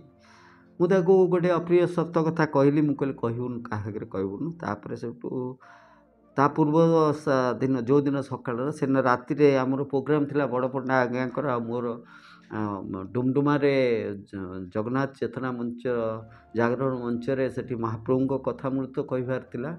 ସେଦିନ ରାତି 8:30 ବେଳେ ସରିଲା। ତାପରେ ଯେଉଁମାନେ ନଡ଼ିଆ ସେବା କରିଥିଲେ ସେମାନେ 400 ଉପରେ ଲୋକ, ସେମାନେ ଗୋଟେ ଗ୍ରୁପ୍ ବନେଇଥିଲେ ହ୍ୱାଟ୍ସଆପ୍ରେ। ସେମାନେ ଚାହୁଁଥିଲେ ମୁଁ ମହାପ୍ରଭୁଙ୍କ କଥା ପ୍ରଥମ ଥର ପାଇଁ ସେମାନଙ୍କ ସାମ୍ନାରେ ଲାଇଭ୍ କୁହେ। ତେଣୁ ମୁଁ ଯେତେବେଳେ ସେଠୁ ଚେତନା ମଞ୍ଚରୁ ଆସିଲି ତା ସେତେବେଳକୁ 8:30 ହେଇଯାଇଥାଏ। ଜୟଦେବ ବିହାର ଛକରେ ସେ ଲାଇଟ୍ରେ ସାଇଡ଼୍ରେ କାର୍ ପାର୍କ କରିକି ମୁଁ ସେମାନଙ୍କୁ ଗୁଗୁଲ୍ ମିଟ୍ରେ 1.5 ଘଣ୍ଟା ମହାପ୍ରଭୁଙ୍କ କଥା ଆମେ କଥାବାର୍ତ୍ତା ହେଲୁ, ପରିବାର, ସେ ଯେଉଁ ପରିବାର। ତାପରେ ଗଲି କିମ୍ସ, କିମ୍ସରେ ପହଞ୍ଚିଲି। କିମ୍ସରେ ଇଏ ଥିଲେ, ତା'ର ମାଉସୀ ଥିଲା ଆଉ ପୁଅ ବି ଥିଲେ। ଏମିତି ମୁଁ ସେଠୁ କହିଲି, ସେଠି ଜଷ୍ଟ ତାଙ୍କ ପୁଅ ସେପଟେ ଥିଲା, ତାଙ୍କ ମାଉସୀ କହିଲି, ମୁଁ କହିଲି କାଲି ଦିନଟା ପରଦିନଟା ଟିକେ ପାଖରେ ରହୁଥିବ, ଇଏ କରୁଥିବ, ଏହା କହିକି ତାପରେ ପଳେଇ ଆସିଲି। ସେ ମୋତେ କହିଲା ତୁମେ କ'ଣ ଭାଇ କି, ଭାଇ ତୁମେ କ'ଣ ଯିବନି କି, ଭାଇ କି ପାଖକୁ ଯିବନି କି? ମୁଁ କହିଲି ନାଇଁ ରେ ମା, ମୋର ଆଜି ଯିବାର ନାହିଁ। ନା ତୁମେ ତ ସବୁଦିନ ଯେତେ ଥର ଆଇଛ ଭାଇଙ୍କି ଦେଖିକିରି ଯାଅ, ଆଜି କାହିଁ ଦେଖିକି ଯିବନି? ମୁଁ କହିଲି ନାଇଁ, ମୁଁ ଆଜି ଦେଖିବାକୁ ଯିବିନି। ପଳେଇ ଆସିଲି। ଦିନ 2ଟା ପାଖାପାଖି ହେଇଛି। ମୋତେ ହଠାତ୍ ଚନ୍ଦନ ଫୋନ୍ କଲା ଯେ ଭାଇ, ଆଉ ନାଇଁ ସିଏ ତ ଭାଇ ବୋଲି ଡାକେ ନା, ସେ ଚନ୍ଦନ ଡାକେ ଆଜ୍ଞା। କହିବ ଆଜ୍ଞା, ଆଉ ଜାଣିଛନ୍ତି ଡକ୍ଟରମାନେ ଦୌଡ଼ା ଦୌଡ଼ି ଯାଉଛନ୍ତି, ତାଙ୍କୁ ପମ୍ପିଂ କରୁଛନ୍ତି। ମୁଁ ଜଷ୍ଟ ଅଫିସ୍ରେ କହିଦେଇ ଆସିଲି ମୋର ଭାଇ ଜଣେ ଚାଲିଯିବା କଲେ। ତାପରେ ପଳେଇ ଆସିଲି କିମ୍ସ, ପଳେଇ ଆସିଲା ପରେ ଜାଣିଲି ସେ ଆଉ ଯେଉଁ ଲୋକଟି ମୋତେ ହାତ ମେଲେଇକିରି କୁଣ୍ଢେଇ ଧରିବା ପାଇଁ ବ୍ୟାକୁଳ ହେଉଥିଲା, ଧରିଥିଲା, ଯେ ମୋତେ କହିଥିଲା ଯେ ବଡ଼ଦାଣ୍ଡକୁ ଯିବା ଆଉ ମହାପ୍ରଭୁଙ୍କ ଦର୍ଶନ ସାଙ୍ଗ ହେଇକିରି କରିବା, ମୋତେ ଟିକେ କରେଇଦେବ, ଆଉ ମୁଁ କ୍ଷେତ୍ର ଯିବି, ମୋତେ ଟିକେ ମହାପ୍ରସାଦ ଖୁଆଇବ। ସେ ହାତ ନିସ୍ତେଜ ହେଇଯାଇଛି, ଚୁପଚାପ ଶୋଇକିରି ରହିଛି। ତାପରେ ଚୁପଚାପ ମୁଁ ବସିଥାଏ। ତାପରେ ମେନ୍ ରହିଲା ସେଠି ତାଙ୍କର ଭଉଣୀମାନେ ବି ଆସିକିରି 2 ଜଣ ପହଞ୍ଚିଲେ, ଭଉଣୀ ବି ନେଇ ଆଉ କିଛି ଲୋକ ଆସିଲେ। ତାପରେ ତାଙ୍କର କଥାବାର୍ତ୍ତା ଚାଲିଥାଏ, କେଉଁଠିକି ନେବେ, ରାଉରକେଲା ଯେହେତୁ ତାଙ୍କ ଘର, ରାଉରକେଲା କେଉଁଠି ଦାହ ସଂସ୍କାର ପାଇଁ ନେବେ, ଇଏ କରିବେ। ସେଠୁ ସେ ଭଉଣୀଟି ଯିଏ ମାନେ ଭାଇ ଯେଉଁ ନାଲୁ ଭାଇ, ତାଙ୍କ ନାଁ ହେଉଛି ଭବାନୀ ଶଙ୍କର ମହାନ୍ତି, ନାଲୁ ଭାଇ। ମୁଁ ଡାକେ ଭାଇ, ସମସ୍ତେ ତାକୁ ଡାକନ୍ତି ନାଲୁ ଭାଇ, ମୁଁ ଡାକେ ଭାଇ। ସେଠୁ ତାଙ୍କର ଯିଏ ଧର୍ମପତ୍ନୀ, ଯେଉଁ ଭଉଣୀ ମୋର ହେବ, ସେ ସେଠୁ କହିଲା ନାଇଁ, ସେ କହିଛନ୍ତି ମୋତେ ସ୍ୱର୍ଗଦ୍ୱାର ହିଁ ନେବ, ମୁଁ କ୍ଷେତ୍ର ଯିବି, ମୋର କ୍ରିୟାକର୍ମ ସେଠୁ। ତାଙ୍କ ଝିଅଟି ବି ଉଠିକିରି ସେ କହିଲା ନାଇଁ ଅଙ୍କଲ୍, ମୁଁ କାହା କଥା ଶୁଣିବିନି, ମୋ ବାବା କହିଛନ୍ତି ମୁଁ ସ୍ୱର୍ଗଦ୍ୱାର ଯିବି, ମୋତେ ନେଇକି ଯିବ। ବୋଲି ନାଇଁ ରେ ମା, ଏମିତି ହୁଏ ନା, ତୁମେ କ'ଣ କହିବ, ଇଏ କହିବ। ସେମାନେ ସବୁ ମୁରବୀମାନେ ଅଛନ୍ତି, ତାଙ୍କୁ ସବୁ ସେଇଠି ଡାକି ବସେଇଲି। ତାଙ୍କର ଯେଉଁ ଭଉଣୀ ଆଉ ଭିଣେଇ ଇଏ ସମସ୍ତଙ୍କୁ ବସେଇଲି। ମୁଁ କହିଲି ଆପଣମାନେ କ'ଣ କହୁଛନ୍ତି କୁହନ୍ତୁ। ଆପଣମାନେ ଯେହେତୁ ତାଙ୍କ ପରିବାର ସଦସ୍ୟ, ମୁଁ ତ ବାହାର ଲୋକ, ମୁଁ କେମିତି କ'ଣ କହିବି, କ'ଣ କରିବା। ନା ନାଇଁ ଆଜ୍ଞା, ଆପଣ ଯାହା କରିବା କଥା କରନ୍ତୁ, ଆଉ ଏମାନେ ଯାହା କହୁଛନ୍ତି, ସେମାନେ ଯାହା ଯଦି କହୁଛନ୍ତି ସ୍ୱର୍ଗଦ୍ୱାରର, ସେମାନେ ଆମର ବି ତା ଦେହରେ କିଛି ଆପତ୍ତି କରିବାର ନାହିଁ। ଯେତେବେଳେ ସ୍ୱର୍ଗଦ୍ୱାରର ନାଁଟା ଫାଇନାଲ୍ ହେଇଗଲା, ସ୍ୱର୍ଗଦ୍ୱାର ନେବା କଥା, ମୁଁ ଜାଣିଛି ଦୁନିଆରେ ମୋ ଜାଗା କହିଲେ, ମୋ ଏରିଆ, ମୁଁ ଯେଉଁଟା କହେ ମୋ ଘର, ସେଟା ହେଉଛି ଅହଙ୍କାର ନୁହଁ, ମୋର ପ୍ରଚଣ୍ଡ ଅହଙ୍କାର। ଏଇଟା ମୋ ଘର, ଶ୍ରୀମନ୍ଦିର, ମୋ ଦାଣ୍ଡ, ବଡ଼ ଦାଣ୍ଡ, ମୋ ଦ୍ୱାର ସ୍ୱର୍ଗଦ୍ୱାର, ଯେଉଁଠି ମୋ ଇଚ୍ଛାରେ ହିଁ ମୁଁ ଯେ ଫ୍ରିଲି ସବୁ କରିପାରେ। କେବଳ ଜଣକ ପାଇଁ ମୋ ଅହଙ୍କାର, ମୋ ମହାପ୍ରଭୁ, ମୋ ଅହଙ୍କାର। ଯେତେବେଳେ ସମସ୍ତେ କହିଲେ, ସେମାନେ ବି ସେ ଯେଉଁ ପ୍ରତିମା, ତାଙ୍କ ଧର୍ମପତ୍ନୀ ଝିଅ କହିଲା ଅଙ୍କଲ୍ ଆମେ ସ୍ୱର୍ଗଦ୍ୱାର ନେବେ। ପ୍ରତିମା ବି କହିଲା ଭାଇ, ଆଉ ସ୍ୱର୍ଗଦ୍ୱାର ନେବେ, ଆମେ କିଛି ଜାଣିନୁ, ଆମର ଇଏ କେମିତି ହେବ କ'ଣ ହେବ ଆପଣ ଜାଣନ୍ତି। ବାସ୍ କହିଲେ ତମେ ଚୁପଚାପ ବସ। ସେଠୁ ଆକୁ କହିଲି ତାର ମାଉସୀ କି ଯେହେତୁ ଇନ୍ସୁରାନ୍ସରେ ଥିଲେ, ଇନ୍ସୁରାନ୍ସ କରିବା ପାଇଁ ଯେତେବେଳେ ପେପର ୱାର୍କ କରିବାକୁ ଇଏ କଲୁ, ସେମାନେ କହିଲେ ଇଟ୍ ୱିଲ୍ ଟେକ୍, ସେତେବେଳକୁ 7ଟା 8ଟା ହେଇଯାଇଥିଲା, କହିଲେ ଆହୁରି 3-4 ଘଣ୍ଟା ଇନ୍ସୁରାନ୍ସ କ୍ଲିୟରାନ୍ସ ହେବ, ହେଡ଼କ୍ୱାର୍ଟର ପଠାହେବ, 3-4 ଘଣ୍ଟା ଲାଗିବ। ତାପରେ ଆଙ୍କୁ କହିଲି ଯେ ତାକୁ ଏବେ ମେଡ଼ିକାଲର ସିଷ୍ଟମ୍ ହେଇଯାଇଛି, ଡେଡ଼୍ ବଡି ଧିରେ ପୁରା ବ୍ୟାଣ୍ଡେଜ୍ ଗୁଢ଼ା ହେବ, ସେ ଯେଉଁ ଇଏ ଟେପ୍ ଗୁଢ଼ା ହେବ, ସେ ଇଟ୍ ୱିଲ୍ ଟେକ୍, ସେଇଟା 1.5 ଘଣ୍ଟା ସମୟ ଲାଗେ। ସେତେବେଳେ ମୁଁ ତାଙ୍କୁ କହିଲି, ସେ କହିଲେ ନାଇଁ ଇନ୍ସୁରାନ୍ସ କ୍ଲିୟରାନ୍ସ ହେଇକିରି ଆସିଲା ପରେ ଆମେ ସେଇ ପ୍ରକ୍ରିୟାଟା କରିବୁ, ତାପରେ ମର୍ଜିଷ୍ଟ୍ରି ଡେଡ଼୍ ବଡ଼ି ପଠାଇଦେବୁ। ମୁଁ କହିଲି ନାଇଁ ସେଠିକି ପଠାନ୍ତୁନି, ସେଠିକି ପଠାଇଲେ ବହୁତ ରାତି ହେଇଯିବ, ଆମେ ନେଇପାରିବୁନି, ଫେର ରାତିରେ ଆପଣ ଦେବେନି, ଡେଡ଼୍ ବଡ଼ି ଦେବେନି, ଏଇଠି ଥାଆନ୍ତୁ, ଆପଣ ଯାହା ବ୍ୟାଣ୍ଡେଜ୍ କରିବା କଥା କରନ୍ତୁ। ତାପରେ ଯେତେବେଳେ ଆମେ ଇନ୍ସୁରାନ୍ସ କଥା ହେଇକି ଯାଉଥିଲୁ, ଫେରୁଥିଲୁ ଅପଷ୍ଟାୟାରକୁ ଫେରୁଥିଲୁ, ସବୁ ପେପର ଡିପୋଜିଟ୍ ଫିପୋଜିଟ୍ ହେଲା, ସେ ଯେତେବେଳେ କହିଲେ ମିନିମମ୍ 3 ଘଣ୍ଟା, ତାପରେ ଆଉ ଜଣେ କହିଲେ ଆମେ ଚେଷ୍ଟା କରୁଛୁ 1.5 ଘଣ୍ଟା ଭିତରେ ହେବ, ଆମେ ପାହାଚ ଉଠିକିରି ଆସୁଛୁ। ଉପରେ ଆସି ପହଞ୍ଚିଲା ପରେ ତାର ମାଉସୀ ପାଖକୁ ଗୋଟେ ମେସେଜ୍ ଆସିଲା, ସେ ସେଠୁ ମୋତେ ଦେଖେଇଦେଲା, ଭାଇ ଦେଖ, ହଁ ମୋତେ ତା ମାଉସୀ କହିଲା, ଭାଇ ଏଇ କ'ଣ 1.5 ଘଣ୍ଟା 2 ଘଣ୍ଟା ଆମେ ଫେରେ ନେବା କେମିତି ଆରେଞ୍ଜ କେମିତି ହେବ, ଆମେ କ'ଣ କରିବା, ଆପଣ ହିଁ ଅଛନ୍ତି। ଆଉ ମୁଁ କହିଲି ନାଇଁ ମୁଁ ନାହିଁ, ମହାପ୍ରଭୁ ହିଁ ଅଛନ୍ତି ନା, ଆମେ ଏଠି ତ କେହି ପୁରୀରେ କେହି ଚିହ୍ନା ନାହାନ୍ତି, ଆମେ କ'ଣ କରିବୁ। ଇଏ କାହିଁ ବ୍ୟସ୍ତ ହେଉଛ, ମହାପ୍ରଭୁ ଅଛନ୍ତି ନା, ଆମେ କିଏ, ଭାଇ କିଏ ନା, ମୁଁ କିଏ ନା, କି ତୁ କିଏ ନା, ଇଏ କିଏ ନା, ଇଏ କିଏ। ବାସ୍ ମୁଁ ଏତିକି ଜାଣିଛି ମୋ ମହାପ୍ରଭୁ ଅଛନ୍ତି। ଏଇ ଯେଉଁ ଯିଏ ପଢ଼ିଛି ନା, ସେ ମହାପ୍ରଭୁଙ୍କୁ କେତେ ଭଲ ପାଉଥିଲା, ଆଜି ମହାପ୍ରଭୁ ତାର ପ୍ରମାଣ ନିଜେ କରିବେ। ଏତିକି କହିକିରି ଆମେ ଉଠୁଛୁ, ତାର ମେସେଜ୍ ଗୋଟେ ଆସିଲା, ସେ ଦେଖେଇଲା, କହିଲା ଭାଇ ଏମିତି କେମିତି ହେଲା। ମୁଁ କହିଲି କ'ଣ, ତା ଦେହରେ ଲେଖା ହେଇଛି ଆପ୍ରୁଭ୍, ମାନେ ଇନ୍ସୁରାନ୍ସ ୱିଦିନ୍ 15 ମିନିଟ୍ ଭିତରେ ହେଡ଼କ୍ୱାର୍ଟରରୁ କ୍ଲିୟର୍ ହେଇ ଆସିଲା। ଆମେ ଯେତେବେଳେ ତଳେ ଯାଇ ପଚାରିଲୁ, ଯିଏ ଇନ୍ସୁରାନ୍ସର ଯିଏ ହେଡ଼୍ ଥିଲେ, ଯିଏ ପେପର ପଠାଉଥିଲେ, କହିଲେ ଆଜ୍ଞା ଆମେ ନିଜେ ଆଶ୍ଚର୍ଯ୍ୟ ଯେ ପ୍ରଥମ କେସ୍ ଯାହାର 15 ମିନିଟ୍ ଭିତରେ ଇନ୍ସୁରାନ୍ସ ହେଡ଼କ୍ୱାର୍ଟରରୁ କ୍ଲିୟର୍ ହେଇକିରି ଆସୁଛି। ତାପରେ ସାଙ୍ଗେ ସାଙ୍ଗେ ଯାହା ଆଉ କିଛି ପଇସା ପେମେଣ୍ଟ ଦେବାର ଥିଲା, ପେମେଣ୍ଟ କଲେ, ଇଏ କଲେ, ମୁଁ ଏଠି ଇଏ କଲି। ମୁଁ କହିଲି ତୁମମାନେ ଏଇଠି ଥାଅ, ଚନ୍ଦନରୁ ମୋର ଯାଉଛୁ, କାହିଁକିନା ମୁଁ ମୋ କାର୍ ନେଇନଥିଲି। ଯେତେବେଳେ ଶୁଣିଲି ଇଏ, ମୁଁ ବାଇକ୍ରେ ପଳେଇ ଯାଇଥିଲି ଭୁବନେଶ୍ୱର, ଚନ୍ଦନର ସ୍କୁଟି ଥିଲା। ମୁଁ ତ ଏ ବିଷୟରେ ପୁରା ଅନଭିଜ୍ଞ। ଆଉ ତାପରେ ଚନ୍ଦନ କିଛି କିଛି ଜାଣିଛି। ମୋ ଚନ୍ଦନ କହିଲା ଭାଇ, ମୁଁ ବାସ୍ ଚନ୍ଦନକୁ କହିଲି ମୋର ଗୋଟେ ତୁଳସୀ ଗଛ ଦରକାର, ଚନ୍ଦନ କହିଲା ଭାଇ ଆସନ୍ତୁ, ଅଲଗା ଜିନିଷ ବି ହେଲେ। ତାପରେ ଚନ୍ଦନରୁ ମୋର ଯାଉଛୁ, କହିଲା ନର୍ସରୀରୁ ଗୋଟେ ତୁଳସୀ ଗଛ ନେଇଯିବା, ଆଉ ଫୁଲ କିଛି ନେବା, ଏମିତି ଇଏ କରିବା। ଗଲାବେଳେ ମୋତେ ଚନ୍ଦନ କହିଲା ଭାଇ ଆପଣଙ୍କୁ ତ ଶ୍ରୀମନ୍ଦିର ଇଏରେ ସମସ୍ତେ ଚିହ୍ନା, ଆଉ ସବୁଆଡ଼େ ଚିହ୍ନା, ଆପଣ ଟିକେ କହିଦିଅନ୍ତୁ ନା, ପାରଜୋଶୀ ଆଜ୍ଞାଙ୍କୁ କହିଦିଅନ୍ତୁ, ଆକୁ କହିଦିଅନ୍ତୁ, ତାକୁ କହିଦିଅନ୍ତୁ, କିଛି ଅସୁବିଧା ହେବନି। ମୁଁ ତା ପଛରେ ବସିଥିଲି, ମୋ ଆଖିରେ ଟିକେ ଲୁହ ଥିଲା। ମୁଁ କହିଲି ମୁଁ କହିବି, ଆକୁ କହିବି, ତାକୁ କହିବି, ମୋ ଚିହ୍ନା ପାଇଁ କହିବି, କି ସେମାନେ ମୋତେ ଭଲ ପାଆନ୍ତି ବୋଲି କହିବି, କାହିଁ କହିବି। ଆଜି ପ୍ରମାଣ ହେଇଯାଉ, ସେ ନାଲୁ ମହାନ୍ତି କି, ଯେଉଁ ନାଲୁ ମହାନ୍ତି ଯିବା ପୂର୍ବରୁ କହିଥିଲା ମୁଁ ମହାପ୍ରସାଦ ଟିକେ ପାଇବି, ବଡ଼ ଦାଣ୍ଡକୁ ଆସିବି, ଆଉ ଶ୍ରୀମନ୍ଦିରକୁ ଯିବି, ତାଙ୍କ ଜାଗାକୁ ଯିବି। ଆଜି ପ୍ରମାଣ ହେଇଯାଉ ସେ ନାଲୁ ମହାନ୍ତି କି ମୋ ମହାପ୍ରଭୁ ଭଲ ପାଉଛନ୍ତି କି ନାହିଁ। ମୁଁ କହିବିନି, କାହାକୁ କହିବିନି, ଚୁପଚାପ ବସିଥାଏ। ଗଲୁ ଗୋଟେ ନର୍ସରୀରୁ ତୁଳସୀ ଗଛ ଆଣିଲୁ, ମହାପ୍ରଭୁଙ୍କ ନାଁ କରି ମୁଣ୍ଡରେ ଲଗେଇଲି। ତୁଳସୀର ସେ ଯେଉଁ ଜାଗାଟାକୁ ଜଷ୍ଟ ଯିବାର, ଚନ୍ଦନ ସ୍କୁଟି ଷ୍ଟାର୍ଟ କରିବ, ମୁଁ ଚନ୍ଦନ ହାତକୁ ଜଷ୍ଟ ବଢ଼େଇ ଦେଲି। ମୁଁ କହିଲି ଚନ୍ଦନ ଏଇଟାକୁ ମୁଁ ଯାଉଛି, ପଇସାଟା ଦେଇକି ଯାଉଛି। ଚନ୍ଦନ ଧରିଛି, ହଠାତ୍ କିନ୍ତୁ ତା ସ୍କୁଟିଟା କ'ଣ କଲା, ଷ୍ଟାର୍ଟ ବନ୍ଦ ଥିଲା, ସେ ଛାଏଁ ସ୍କୁଟିଟା ଆଗକୁ ଗଡ଼ିବାକୁ ଲାଗିଲା। ଚନ୍ଦନ ଆଶ୍ଚର୍ଯ୍ୟ ହେଇକି ପାଟିରେ ଭାଇରେ ଆଜ୍ଞା ଦେଖନ୍ତୁ ସ୍କୁଟିଟା ପଳେଇ ଯାଉଛି, ଛାଁ ପଳେଇ ଯାଉଛି, ଡରିଗଲା। ସେଠୁ ମୁଁ କହିଲି କ'ଣ ହେଲା କିରି, ଏମିତି କେମିତି ପଳେଇ ଯାଉଛି। ସେ ତୁଳସୀର ଗଛ ଧରିଛି। ତାପରେ ମୁଁ ଫଟକିନି ଯାଇ ତା ହାତରୁ ତୁଳସୀର ଗଛ ଘିନି ଆସିଲି। ସେଠୁ ସ୍କୁଟିଟାକୁ ଇଏ ମାଡ଼ି ବସିଲା। ସେଠୁ ଚନ୍ଦନ ସେଠୁ ହସିକିରି ଇଏ କରି କହୁଛି ନାଲୁ ଭାଇ ଚାହୁଁନି ବୋଧେ ତା ତୁଳସୀ ଗଛଟା ମୋ ହାତକୁ ଆସୁ, ସେ ଆପଣଙ୍କ ହାତରେ ଥାଉ, ସେ ଆପଣଙ୍କ ସାଙ୍ଗରେ ଆସିଛି। ମୁଁ କହିଲି ନାଇଁ ନାଲୁ ଭାଇ, ଆଉ କେଉଁଠି କାହା ସାଙ୍ଗକୁ ଆସିଛି, କାହା ପାଖକୁ ଯିବ, ସେଇଟା ଆଜି ମହାପ୍ରଭୁ ପ୍ରମାଣ କରିବେ।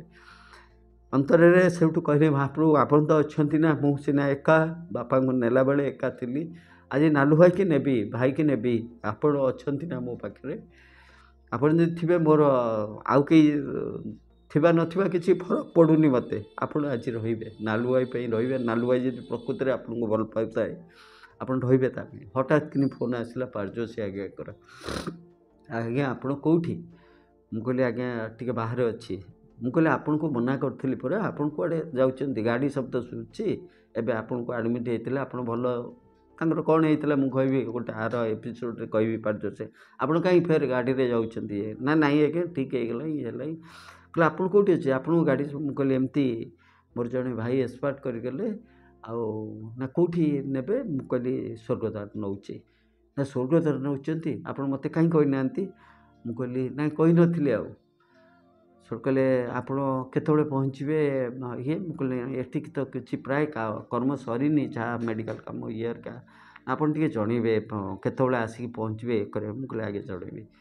ତାପରଠୁ ଅନେକ ଫୋନ୍ ଆସିଲା, ମାନେ ଆପଣଙ୍କର ସ୍ୱର୍ଗଦ୍ୱାରର ଯିଏ ମ୍ୟାନେଜର୍ ଅଛନ୍ତି ସିଏ ବି ଇଏ କଲେ, ଆପଣ କେତେବେଳେ ଆସିକି ପହଞ୍ଚୁଛନ୍ତି ଏଠି ରେଜିଷ୍ଟ୍ରେସନ୍ କରିବା ଇଏ କରିବା ପାଇଁ। ତାପରେ ଯେଉଁ ସହାୟକ କେନ୍ଦ୍ର ଅଛି ଯେଉଁଠି ସବୁଯାକ ମିଳୁଛି, ଯେତେବେଳେ ଆପଣ ଯାଉଛନ୍ତି କାଉଣ୍ଟର ସବୁ ହେଇଛି, ଫାଷ୍ଟ ଏଣ୍ଟ୍ରାନ୍ସରେ ନମ୍ବରିଂ କରାହେବ, ତାପରେ ଆପଣ ସେ ନମ୍ବର ଦେଇକିରି ଗୋଟେ ପଞ୍ଜୀକୃତ କରିବାକୁ ପଡ଼ିବ, ପଞ୍ଜୀକୃତ କରିକି ସବୁ ପ୍ରାୟ କିଛି ଜିନିଷ ଦାହ ସଂସ୍କାର, ତାପରେ ସହାୟକ କେନ୍ଦ୍ର ଗୋଟେ ଅଛି, ସହାୟକ କେନ୍ଦ୍ରରେ କୋକାଇଠୁ ଆରମ୍ଭ କରି ସବୁ ଜିନିଷ ମିଳୁଛି। ସହାୟକ କେନ୍ଦ୍ରର ମ୍ୟାନେଜର୍ ସିଏ ବି ଫୋନ୍ କରିଛନ୍ତି ଆପଣ ଆଜ୍ଞା କେତେବେଳେ ଆସି ପହଞ୍ଚିବେ। ଜଣକରୁ ଇଏ ଏମିତି ଅବସ୍ଥା ହେଲା, ମାନେ ମୁଁ କାହାର ବାସ୍ କାହାକୁ କହିବି ଯେ କେତେବେଳେ ଆସି ପହଞ୍ଚିବ। ଭିତରେ ଭିତରେ ବି ଚନ୍ଦନ ଅଲଗା ଲୋକ ମାନେ ଯେଉଁମାନେ ଆସିଥିଲେ ସେ ମେଡ଼ିକାଲ ଭିତରେ ତ ଫୋନ୍ ଆସୁଥାଏ, ଯେଉଁମାନେ ବନ୍ଧୁବାନ୍ଧବ ତାଙ୍କର ଆସିଥିଲେ ସେମାନେ ବି ଆଶ୍ଚର୍ଯ୍ୟ ହେଇ ମୋତେ ପଚାରୁଛନ୍ତି ଆପଣଙ୍କର କ'ଣ ସେଠି ଏତେ ଚିହ୍ନା କି? ମୁଁ କହିଲି ନାଇଁ ଆଜ୍ଞା କିଛି ମୋର କେହି ଚିହ୍ନା ନାହାନ୍ତି, ଜଣେ ଚିହ୍ନା କେବଳ ମୋ ମହାପ୍ରଭୁ, ଆଉ କେହି ଆଜ୍ଞା ମୋର ନା। ଏତେ ଆପଣଙ୍କୁ ଲୋକମାନେ ଫୋନ୍ କରୁଛନ୍ତି, ଆପଣ ମାନେ କେତେବେଳେ ଆସିବେ, କ'ଣ କରିବେ, ଇଏ କରିବେ। ତାପରେ ପାରଜୋଶୀ ଆଜ୍ଞା ଫୋନ୍ କଲେ, ତାପରେ କହିଲେ ଆପଣ କ'ଣ ନିଜେ ଆସୁଛନ୍ତି ନା ଆପଣ ପଠାଇଦେବେ ଇଏ? ମୁଁ କହିଲି ହଁ ମୁଁ ନିଜେ ଯିବି, ଏଇଟା ମହାପ୍ରଭୁ ଚାହୁଁଛନ୍ତି। ସେ ଆଶ୍ଚର୍ଯ୍ୟ ହେଇଗଲା, କାହିଁକିନା ପ୍ରାୟ ଯେଉଁମାନେ ମୋତେ ଜାଣନ୍ତି ମୁଁ ସବୁଥିରେ ରହେ, ଅପ୍ ଟୁ ଏଣ୍ଡ ଯାଏଁ ରହେ, କିନ୍ତୁ ସବୁ ଆରେଞ୍ଜ କରିଦିଏ, କିନ୍ତୁ ଦାହ ସଂସ୍କାର କାମରେ ମୁଁ ଯାଏ ନା। ଆଉ ବାପାଙ୍କ ପରେ ମୋର ଆକ୍ଚୁଆଲି ମୋର ଯିଏ ସାନ ଭଉଣୀ, ଗୋଟେ ବର୍ଷ ତଳର ଭଉଣୀ, ସେ ଏକ୍ସପାର୍ଟ କରିଯାଇଛି, ବାହାଘରର କିଛି ମାସ ପରେ ଏକ୍ସପାର୍ଟ କରିଯାଇଥିଲା। ତା'ର ଦାହ ସଂସ୍କାର ମୁଁ ସେତେବେଳେ ବହୁତ ଛୋଟ ଥିଲେ ବି ବାପା ବୋଉ ଯେହେତୁ ଅଚେତ ହେଇକିରି ପଡ଼ିଥିଲେ, ତା'ର ଦାହ ସଂସ୍କାର ମୁଁ କରିଥିଲି।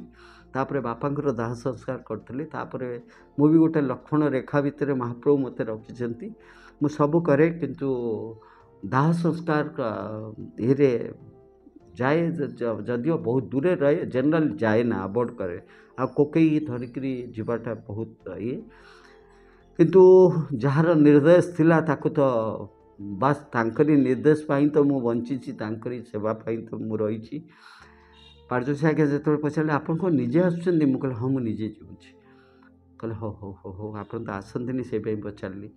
ତାପରେ ଏମାନେ ବି ପଚାରିଲେ ଆପଣଙ୍କର, ମୁଁ କହିଲି ନାଇଁ ମୋର କେହି ଚିହ୍ନା ନାହାନ୍ତି, କେବଳ ମହାପ୍ରଭୁ ଇଏ। ସବୁ ସରିଲା। ସବୁ ସରିଲା ପରେ ଆମ୍ବୁଲାନ୍ସ ଗାଡ଼ି, ତାଙ୍କର ଯେଉଁମାନେ ବନ୍ଧୁବାନ୍ଧବ ଥିଲେ ମୁଁ ପଚାରିଲି ଆପଣମାନେ କିଏ ଯିବେ, ଗାଡ଼ି ଆରେଞ୍ଜ କରିଦେବା, ଇଏ କଲେ। ସେମାନେ ସେଠୁ ଜଣେ ଦୁଇ ଜଣ କହିଲେ ଯେହେତୁ ବୟସାଧିକ ଇଏ ଥିଲେ ତା ଦେହରୁ କିଛି ରହିଗଲେ। ମୁଁ ବି କହିଲି ଏତେ ବୟସ ହେଲାଣି, ଆପଣମାନେ ରାତିରେ ଏତେ ରାତି ହେଲାଣି ଫେର ରାତି ଅନିଦ୍ରା ହେବେ।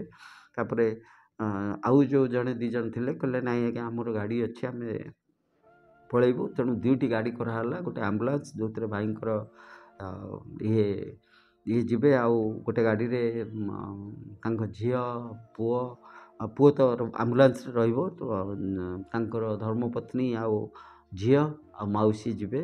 ତାପରେ ମୁଁ ପଳେଇ ଆସିଲି, ସବୁ ଆରେଞ୍ଜ କରିକି ପଳେଇ ଆସିଲି, କହିକିରି ଆସିଲି। ଯେତେବେଳେ ଆମ୍ବୁଲାନ୍ସ ଆସିବ, ସେତେବେଳେ ଆମ୍ବୁଲାନ୍ସ ଆସିଲା ପରେ ସେଟା ପ୍ୟାକିଂ ସରିଲା ପରେ ତୁମମାନେ ଏମିତି ଏଇ ପ୍ରକ୍ରିୟାରେ ଆଣିକରି ଆସିବ। ମୁଁ ବି କିଛି ଜାଣିନି, ମୁଁ ଯାଉଛି ରସୁଲଗଡ଼ରେ ଚନ୍ଦନର ଘରେ ବାଇକ୍ଟାକୁ ରଖିଦେଇ ମୁଁ ସେଠୁ ଆସିବି, ଆମେମାନେ ଉତ୍ତରା ଛକରେ ମିଶିବା। ସେମିତି ହେଲା। ଉତ୍ତରା ଛକ ଯେତେବେଳେ ଆମେମାନେ ଜଷ୍ଟ ଆଗରୁ ପହଞ୍ଚି ଯାଇଥିଲୁ, ତାପରେ ଆମ୍ବୁଲାନ୍ସ ଆସିଲା, ଏ ଗାଡ଼ି ଆସିଲା। से गाड़ी रे तांको पुओ जीत भी बसला सेठी आउ माउसी भी संगे भाई संगे थिला तो माउसी कहली तू कार रे पड़े जा से कहला भाई हो भाई टिके रहिबो जीत तो एका रहिबो मु रहिबी भाई को पाखे रहिबी सेठू सी भी से भौणीटी गला कार गला आम आसतौ बास कहता महाप्रभु कही ना मोर कही ना आंकर भी कही ना लोकटी प्रकृति में भल पाला कि नहीं आपण ही जानती जदि लोकटी न भल पाता आपण को प्राण भरी के विकल होई न तार स्त्री आउ झी जे आम बापा स्वर्गद्वार जीवे स्वर्गद्वार पोड़ा हे घर कौटी ये कौटी एत विकल हो न बाटर कहते जिते स्वर्गद्वार पहुँचली सेठी चारिज माने सेवक सहित से माने अपेक्षा कर रही सांगे सांगे से माने ये करी जोटा थिला ये सांगे सांगे मु सहायक गली सहायक जे मैनेजर थिले सांगे सांगे से तो आगुरी देखी नथिले जानी थे एमती जो मुझे कहली से सांगे सांगे रेडी कर रखते जो से फोन करते मुझे सब जिन रेडी कर रखद करी मु 4टा बेले जो कथा होती से स्वर्गद्वार मैनेजर मत कहते जे एपर्यंत 72 जनकर नंबर हो सारी जो आम पहुँचलु देखलु स्वर्गद्वार भितर को जीवाई भी आम्बुलांस रखापी जगह नहीं आम्बुलांस रखापी एत भिड़ से दिन महाप्रभु बोधे प्रमाण करने को चाहूले देखई देवा चाहूले मु अच्छी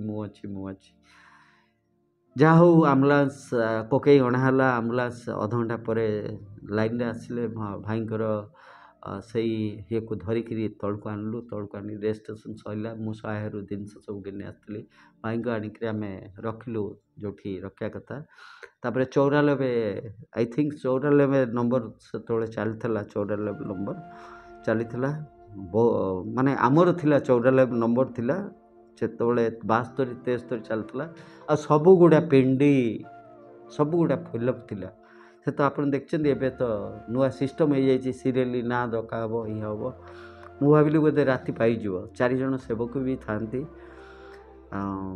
तापरे वासुदेव आज्ञा सी होती आमर पारजोशी आज्ञा पाखे सी भी सिंगारी सेवक सी आसी पहुँचले कहले आज्ञा आउ 20-25 जन महाप्रसाद रही आपण मैंने एठी दाह संस्कार सार सारापर आपण मैंने एठी गंगा माता मठ पाखे एठी स्नान करी आपण मैंने दक्षिण द्वार पाखे महाप्रसाद पाइबे बोली जिते साथी भी सब व्यवस्था होती एमाने भितर 2 जन रे आपण पाखे पूरा रे सब सबू कर्म शेष होगापर आपण मान को लेकिन जीवे से बिंदु एठी स्नान करेंगे तापरे स्नान करके आसबे ये कर देखा महाप्रभु कौन कर महाप्रभु महाप्रभु एत कृपामय आज्ञा देखु से केमती सब करुँच नालू महांती कौन कर 15 मिनट जाइए हठात 93 ना 94 मोर एक्जाक्टली मन पड़नी से नंबर 93 कि 94 नंबर आसला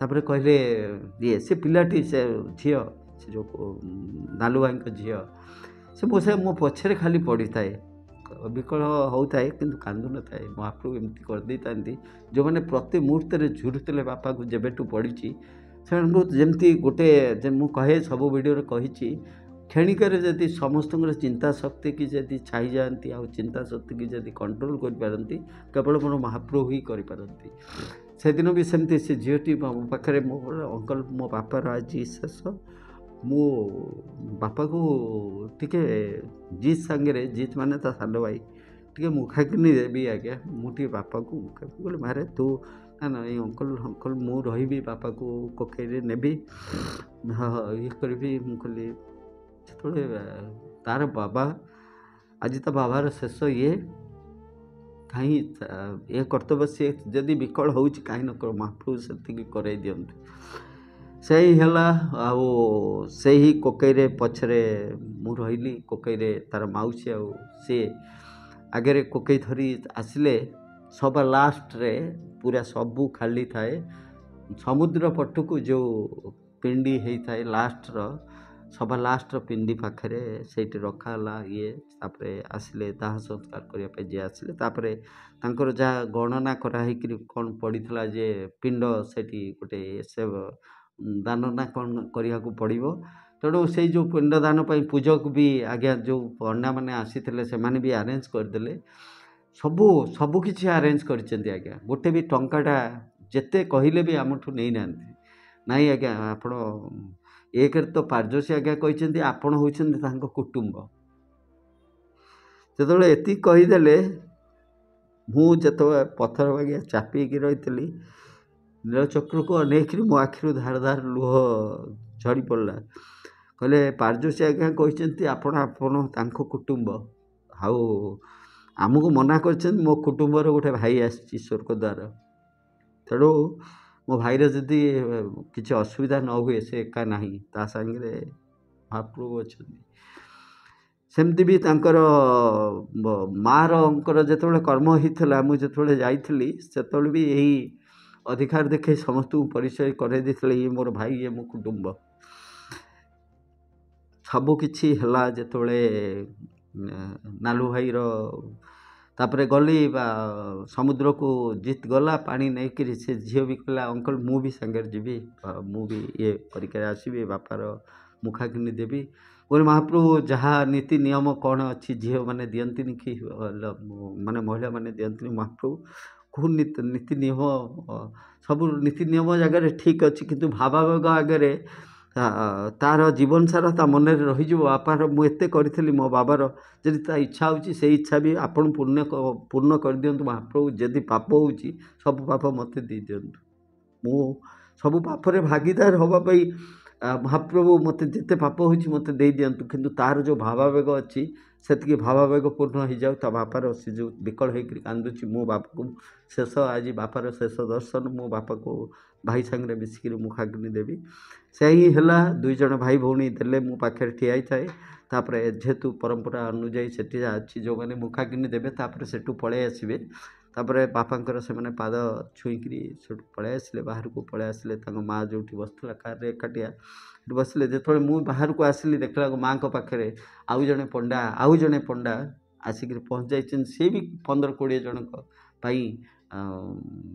से सिंहद्वार सरी माने क्षमा करेंगे स्वर्गद्वार पाखे मत फोन कले मु बाहर गला आगु से पंडा जनक 20-25 जन महाप्रसाद कदलीपत्र धरिकी आसते कहले अरे आप ना आज्ञा आज आप आपंकर से ये दाह संस्कार पर आप आड़े एपटे आरेंज होती सापटे सी धरिक आसते आज्ञा गोटे कथा करूँ आप सेपट को पलांतु एपटर पछ साइड समुद्र कति पलांतु से जो भौणीटी एकाठी कार बस जेहेतु आज स्वामी दाह संस्कार चलती एकाटिया कार बस के विकल न हो पाखु पलांतु मुझे जो गली पुओ झील को धरिकी से देखला कार से भौणी नना ताको एते सुंदर भाव बोध हुए मुझे जो पहुँचली मुहर एत कष्ट नाला से भौणी मुहर से तन्मय होकर अनैची नीलचक्र आड़ को अनैची मुझे कौन है ना आज्ञा महाप्रभु कथा नना कहते मुझे शुणुली आ भितर अनेक समय बीती जाइए मु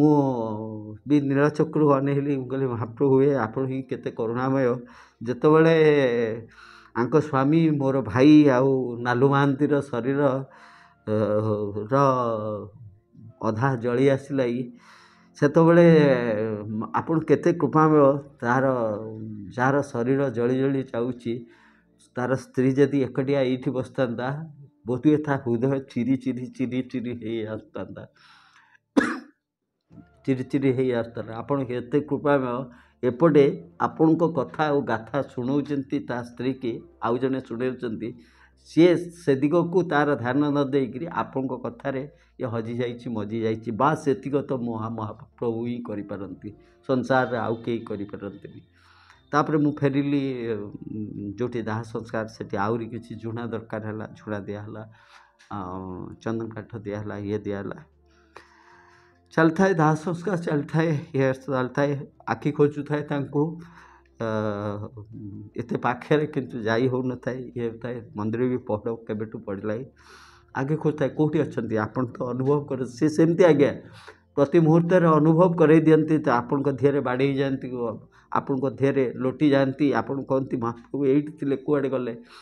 ବାସ୍ନା ଆସେ, ଚନ୍ଦନ ଅଗୁରୁ କସ୍ତୁରୀର ବାସ୍ନା ଆସିବ, ଗୋଟେ ଦିବ୍ୟ ବାସ୍ନା ଆସିବ, ଆପଣ ତାଙ୍କୁ ଧରୁ ଧରୁ ସେ ଲୁଚିଯିବେ। ମୁଁ ବି ସେମିତି ଖୋଜୁଥିଲି ମହାପ୍ରଭୁ, ଆପଣ ତ ସବୁ କରାଉଛନ୍ତି, ଯଦି ଆପଣ ନଥାନ୍ତେ ଆମେ ଆଜି ଏଠି କେଉଁଠି ଥାନ୍ତୁ?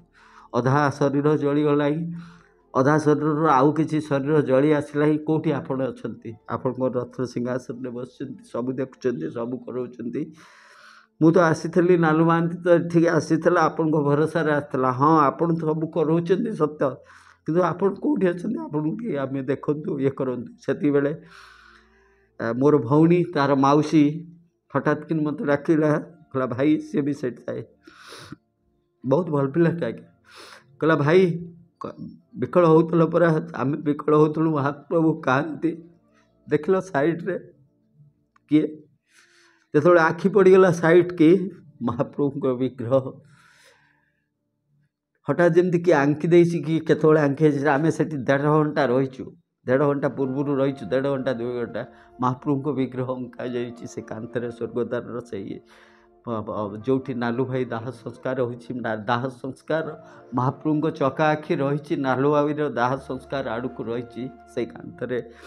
ମହାପ୍ରଭୁଙ୍କ ବିଗ୍ରହ ଚକା ଆଖି ନାଲୁ ଭାଇକି ଅନେଇଛି, ଦାହ ସଂସ୍କାରରେ ଅନେଇଛି। ନିଆଁର ତାପ ଏତେ ଜୋର ହେଉଥାଏ, ମୋତେ ଲାଗିଲାନି। ମୁଁ ହଠାତ୍ କିନି ଦୌଡ଼ିଲି। ଯେତେ ସେଠି ଯେଉଁ 50-60ଟା ପିଣ୍ଡି ଅଛି, ସବୁଗୁଡ଼ା କାନ୍ଥ ବୁଲି ଆସିଛି। ସେଇ ବାହାନାରେ ଯିଏ ଦାହ ସଂସ୍କାର କରୁଥିଲା, ସେ ପିଲାଟି ବି ସେତେବେଳେ ନଥିଲା। ମୁଁ ପଳେଇଲି, ମାନେ ସବୁ କାନ୍ଥକୁ ଖୋଜି ଆସିଲି। ମୁଁ କହିଲି ମହାପ୍ରଭୁ ଆଉ କେଉଁଠି ଅଛନ୍ତି? ଆଉ କେଉଁଠି ଏ ନାଲୁ ମହାନ୍ତି ପରେ ଆଉ କିଏ କାଳେ ଏଇ ମୁହୂର୍ତ୍ତରେ ଆସିଥିବେ ଯାହା ପାଇଁ ଆପଣ ସେଠି ଥିବେ? ଯେଉଁ 50-60ଟା ପିଣ୍ଡିର କାନ୍ଥକୁ ଖୋଜି ଆସିଲି, କେଉଁଠି ପାଇଲିନି। ସେଠୁ ଆସିଲି, ପୁରା ଧୂଆଁ। ମୋର ଯେହେତୁ ଆସ୍ଥମା ପେସେଣ୍ଟ, ଯେଉଁ ବୁଲିକିରି ଏତେ ଜାଗା ଆସିଲି ଧୂଆଁରେ, ମୁଁ ଆଉ ନିଶ୍ୱାସ ନେଇପାରୁନଥାଏ, ଏମିତି ଏମିତି ହେଉଥାଏ। ସେତେବେଳେ ମାମାଲି, ମାନେ ନାଲୁ ଭାଇର ଝିଅ, ଦୌଡ଼ିକିରି ଗଲା, ତାକୁ ବି ଆସ୍ଥମା। ସେ ଦୌଡ଼ିକି ଯାଇ କାର୍ ପାଖରୁ ଆସ୍ଥମାର ଇନହେଲର ଆଣିକିରି ସେଠୁ ଆସିଲା। ସେ ଭଉଣୀ ମୋତେ କହିଲା ଭାଇ ଟିକେ ପାଣି ପିଇ ଦିଅ। ପାଣି ବୋତଲ ମୋତେ ବଢ଼େଇଲା। ମୁଁ ନାଲୁ ଭାଇ ପାଖରେ ଠିଆ ହେଇଥାଏ, ମହାପ୍ରଭୁଙ୍କୁ ଅନେଇଥାଏ। ମହାପ୍ରଭୁଙ୍କ ଆଖି ଥାଏ ନାଲୁ ଭାଇ ଦାହ ସଂସ୍କାର। ମୁଁ କହିଲି ମହାପ୍ରଭୁ, ନାଲୁ ମହାନ୍ତିଟା କି ଭାଗ୍ୟ କରିଥିଲା କେଜାଣି, ତା ଦାହ ସଂସ୍କାର ଆପଣ ବସିକି କରାଉଛନ୍ତି, ନିଜେ କରାଉଛନ୍ତି। କେଉଁ ଭାଗ୍ୟ ନାଲୁ ଭାଇ କରିଥିଲା, ମୋ ଭାଗ୍ୟରେ କ'ଣ ଥିବ? ମୁଁ ତ କେଉଁଠି ପଡ଼ିକିରି ମରିବି, ଆପଣ ବି ଜାଣିପାରିବେନି ମହାପ୍ରଭୁ, କେଉଁଠି ପଡ଼ିକି ମରିବି, କି ପୋକ ହେଇଯିବ, କ'ଣ ହେଇଯିବ, ମୁଁ ନିଜେ ବି ଜାଣିନି। କିନ୍ତୁ ଜାଣିପାରେ କେଉଁଠି କ'ଣ ଆପଣ କରିବେ, ସେ କଥା ଜାଣିପାରେ। କିନ୍ତୁ ନାଲୁ ମହାନ୍ତି କି ଭାଗ୍ୟ କରିଥିଲା, ଆଜି ଆପଣ ତା ଦାହ ସଂସ୍କାର ନିଜେ ବସିକିରି କରାଉଛନ୍ତି। ସେତିକିବେଳେ ଚନ୍ଦନ ଆସି କହିଲା ଭାଇ, ଖାଲି ମହାପ୍ରଭୁ ନାହାନ୍ତି। ମୁଁ କହିଲି କାହିଁକି ନା, ଆପଣ ଯାହାର ଝଗଡ଼ା ହୁଏ ନା, ଆପଣଙ୍କର ଯାହା ସାଙ୍ଗରେ କଳି ହୁଏ ନା। ମୁଁ କହିଲି କିଏ? ଟେରି। ମୁଁ ମାଆକୁ କହେ, ମା ସାଙ୍ଗରେ ସବୁବେଳେ ଲାଗେ, ମା ଲକ୍ଷ୍ମୀଙ୍କ ସାଙ୍ଗରେ ମୁଁ ତାଙ୍କୁ କହେ ଟେରି ଟେରି କହେ। ମୁଁ ତାକୁ ସବୁବେଳେ କହେ ଯେ ତୁ କ'ଣ ମୋତେ କିଛି ଦେଉ କି? ନା, ମୁଁ ତୋଠୁ କିଛି ଚାହିଁଛି କି? ତୁ ତ ମୋ ପ୍ରଭୁ ତ ମହାପ୍ରଭୁ ତ ମୋତେ ଭୋକ ଲାଗିଲେ ମହାପ୍ରସାଦ ଖୁଆଇ ଦିଅନ୍ତି। ଆଉ ଭୋକ ତ ନାହିଁ ଜୀବନରେ, ଯେତେବେଳେ ଭୋକ ଆସେ ମୋ ମହାପ୍ରଭୁ ହିଁ ମୋତେ ମହାପ୍ରସାଦ ଖୁଆନ୍ତି। ଆଉ କିନ୍ତୁ ଗତ ଚନ୍ଦ୍ରଗ୍ରହଣ ଦିନ ସେଇ ହିଁ ପ୍ରମାଣ ଦେଇଥିଲେ ଯେ ନାଇଁ, ତୋତେ ମହାପ୍ରସାଦ ତୁ ପ୍ରଭୁ ଖୁଆଉନି। ରାତି 2ଟା-3ଟା ବେଳେ ତୋତେ ମହାପ୍ରସାଦ ଦେବେ ଯାଏ, ମୁଁ ଖୁଆଉଛି। ସେ ଘଟଣାଟା ବି ଦିନେ ଏଇ ଚ୍ୟାନେଲରେ କହିବି, ମୋ ସାଙ୍ଗ ଚ୍ୟାନେଲରେ କହିବି। ତ ଚନ୍ଦନ କହିଲା ନାଇଁ ଭାଇ, ଖାଲି ପ୍ରଭୁ ନାହାନ୍ତି, ମୋ ମା ବି ଏଇଠି କେଉଁଠି ଆସି ଅଛନ୍ତି। ମୁଁ କହିଲି ତୁ କେମିତି ଜାଣିଲୁ? ନା ଦେଖୁନାହାନ୍ତି ଏଠି ଦେଖାଇଲା। ସେଠି ହଠାତ୍ କିନି ଉଡ଼ିକିରି ଆସିକିରି 2-3ଟା ଧଳା ପେଚା ଆସିକିରି ବସିଥାନ୍ତି, ଅନେଇକିରି ରହିଥାନ୍ତି। ଛୋଟ ଲୁହ ତ ଥିଲା। ତାପରେ ସେମାନେ ସେଠୁ କହିଲେ, ତାଙ୍କର ସେ ଯେଉଁ ଯିଏ ଦାହ ସଂସ୍କାର କରୁଥିଲା, ସେ କହିଲେ ଏରେ ଗୋଡ଼ଟାକୁ ଇଏ କରିଦିଅ, ସେ କରିଦିଅ, ସେ କରିଦିଅ। ସେଠୁ ସମସ୍ତେ କହୁଥାନ୍ତି ଯେ ଏମିତି କର, ସେମିତି କର, ଶୀଘ୍ର ଯେମିତି ଦାହ ସଂସ୍କାରଟା, ସେମିତି ଶରୀରର କୌଣସି ଅଂଶ ରହିବନି। ମୋ ଆଖି ଥିଲା, ତା ମାଉସୀର ଆଖି ଥିଲା, ସେ ଚକା ଆଖି ଉପରେ, ଚକା ଆଖିର ଆଖି ଥିଲା ନାଲୁ ଭାଇ ଉପରେ। କେମିତି ଛାଡ଼ିଦେବ ତାଙ୍କୁ? ଯିଏ ତାକୁ ଅନ୍ତର ଭିତରେ ପ୍ରତି ମୁହୂର୍ତ୍ତରେ ଭଲ ପାଇବ, ସେ ନାଲୁ ଭାଇ ଏପଟେ ଦାହ ସଂସ୍କାର ହେଉଛି, ଗୋଟେ ତାପରେ ସେ ଯେଉଁ ଅସ୍ଥି ଯିବ ଯେଉଁ ଗାଡ଼ିରେ ସେ ଗାଡ଼ି ସେତେବେଳକୁ ମୁଁ ପ୍ଲାନ୍ ଚେଞ୍ଜ କଲି ଯେହେତୁ ସେ ଇଏ ନନା କହିଲେ ଯେ ଅସ୍ଥି ଧରି ସାରିବା ପରେ ଆଉ କେଉଁଠି ରହିବେନି ସିଧା ଯିବେ ଯେଉଁଠିକି ଯିବା କଥା ତାଙ୍କର ରାଉରକେଲା ଯିବା କଥା ଘରକୁ ଯିବା ପାଇଁ। ତାପରେ ପ୍ରୋଗ୍ରାମ୍ ଚେଞ୍ଜ ହେଲା, ନାହିଁ ମହାପ୍ରସାଦ ସେବନ ଏଠି ହେବ ନାହିଁ, ଯେଉଁମାନେ ଆସିଛନ୍ତି ଯଦି ମହାପ୍ରସାଦ ତାଙ୍କ ବନ୍ଧୁବାନ୍ଧବ ନେଇକି ଯିବା କଥା ତାଙ୍କୁ ଆମେ ଦେଇଦେବୁ, ନହେଲେ ଏମାନେ ଗଲା ପରେ ଯଦି ମହାପ୍ରସାଦ ସେବନ କରିବା କଥା କରିବୁ। ତେଣୁ ଆଙ୍କ ଗାଡ଼ିରେ ମହାପ୍ରସାଦ ପୁରା ଭର୍ତ୍ତି ହେଇସାରିଲାଣି, ଯେତିକି ମହାପ୍ରସାଦ ଆସିଥାଏ। ଆଉ ଗୋଟେ ଗାଡ଼ିରେ ବି ଯେତିକି ମହାପ୍ରସାଦ ଥାଆନ୍ତି ତାକୁ 20-25 ଜଣ ପାଇବେ। ଦାହ ସଂସ୍କାର ସରିବା ଉପରେ ତାପରେ ରହିଲା ଆପଣଙ୍କର ରୋହି ଶୀତଳା ନା କ'ଣ ଅସ୍ଥି ବାହାର କରିବା କଥା ରହିଲା। ସେଠୁ ସେ ଯେ ଦାହ ସଂସ୍କାର କରୁଛି କହିଲେ ଆଜ୍ଞା ଅସ୍ଥି ବାହାର କରିଦେଉଛି, ଅସ୍ଥି କିଏ ନେବ? ମୁଁ କହିଲି ମୁଁ ନେଇଯିବି, ଅସ୍ଥି ନେଇଯିବି, ତାଙ୍କ ପୁଅକୁ ଦେଇଦେବି। ସେଠୁ ଆମେ ଠିଆ ହେଇଛୁ, 3-4 ଜଣ ଠିଆ ହେଇଛୁ। ସେଠୁ ଗୋଟେ ବଡ଼ ଅସ୍ଥିଟି ବାହାର କଲା, ଅସ୍ଥିଟି ବାହାର କରି ତା ଦେହରେ କ'ଣ କାଠିରେ ଏମିତି ରାଉଣ୍ଡ କରି ଗୋଲ କିଲି କାଟିଥିଲା, ଅସ୍ଥିଟି ସେଇଠି ରଖିଲା। ସେଠୁ କ'ଣ ତା ଭିତରେ ପଇଡ଼ ଢାଳିବାକୁ ଯାଉଛି, ପଇଡ଼ ପାଣି ନା କ'ଣ ଢାଳନ୍ତି, ଢାଳିବାକୁ ଯାଉଛି। ସେତେବେଳେ ଏମିତି ଗୋଟେ କଥା ପଡ଼ୁ ପଡ଼ୁ ତାଙ୍କର ସେ ମଉସା ଯିଏ ଆଜ୍ଞା ଯିଏ ଥିଲେ ନା ମଉସା ନା କ'ଣ ଏମିତି କଥା ପଡ଼ୁ ପଡ଼ୁ ତାଙ୍କର ବି ଜଏନ୍ ଥିଲେ, ଏମିତି କ'ଣ କରୁ ମୋତେ ସେଠୁ ଏମିତି ଇଏ ପଡ଼ୁ ପଡ଼ୁ ସେଠୁ ମୁଁ କହିଲେ ଯେ ଏମିତି ମୋତେ ସେଠୁ କ'ଣ ପଚାରିଲେ ନାଭି ଚନ୍ଦନ ନା କ'ଣ ଏମିତି। ମୁଁ କହିଲି ନାଭି ଚନ୍ଦନ ସେ ଯେ ଶବଦାହ କରୁଥିଲା ଯେଉଁ ପିଲାଟି ଅସ୍ଥି ରଖିକରି ପଇଡ଼ ପାଣି ଢାଳିବାକୁ ଯାଉଥିଲା, ସିଏ ମୋତେ କହିଲା ନାଭି ଚନ୍ଦନ, ଛୋଟ ପିଲାଟି ବହୁତ ଏଜ୍ ନାହିଁ, ନାଭି ଚନ୍ଦନ ନାଇଁ ମିଳେ ନା, ଆମେ କେଉଁଠି ପାଇବୁ ଆଜ୍ଞା? ମୁଁ କହିଲି ଆରେ ନାଇଁ ରେ ବାବା, ତତେ କୁହାହେଉନି ନାଭି ଚନ୍ଦନ ଦେବା ପାଇଁ ନା, ଆପଣ କହିଲେ ନାଭି ଚନ୍ଦନ ଆମେ କେଉଁଠି ପାଇବୁ ଆଜ୍ଞା? ନାଭି ଚନ୍ଦନ କେଉଁଠି ପାଇବୁ? ଆମେ ପାଇବୁନି ନା ଆପଣଙ୍କୁ ଦେଇପାରିବୁନି। ସେଠୁ ତା ପାଖରେ ସେଇଠି ବସିଗଲି, ଚେକାଲି ପକାଇ ବସିଗଲି। ମୁଁ କହିଲି ନାଭି ଚନ୍ଦନ ତୁ ନେବୁ କି?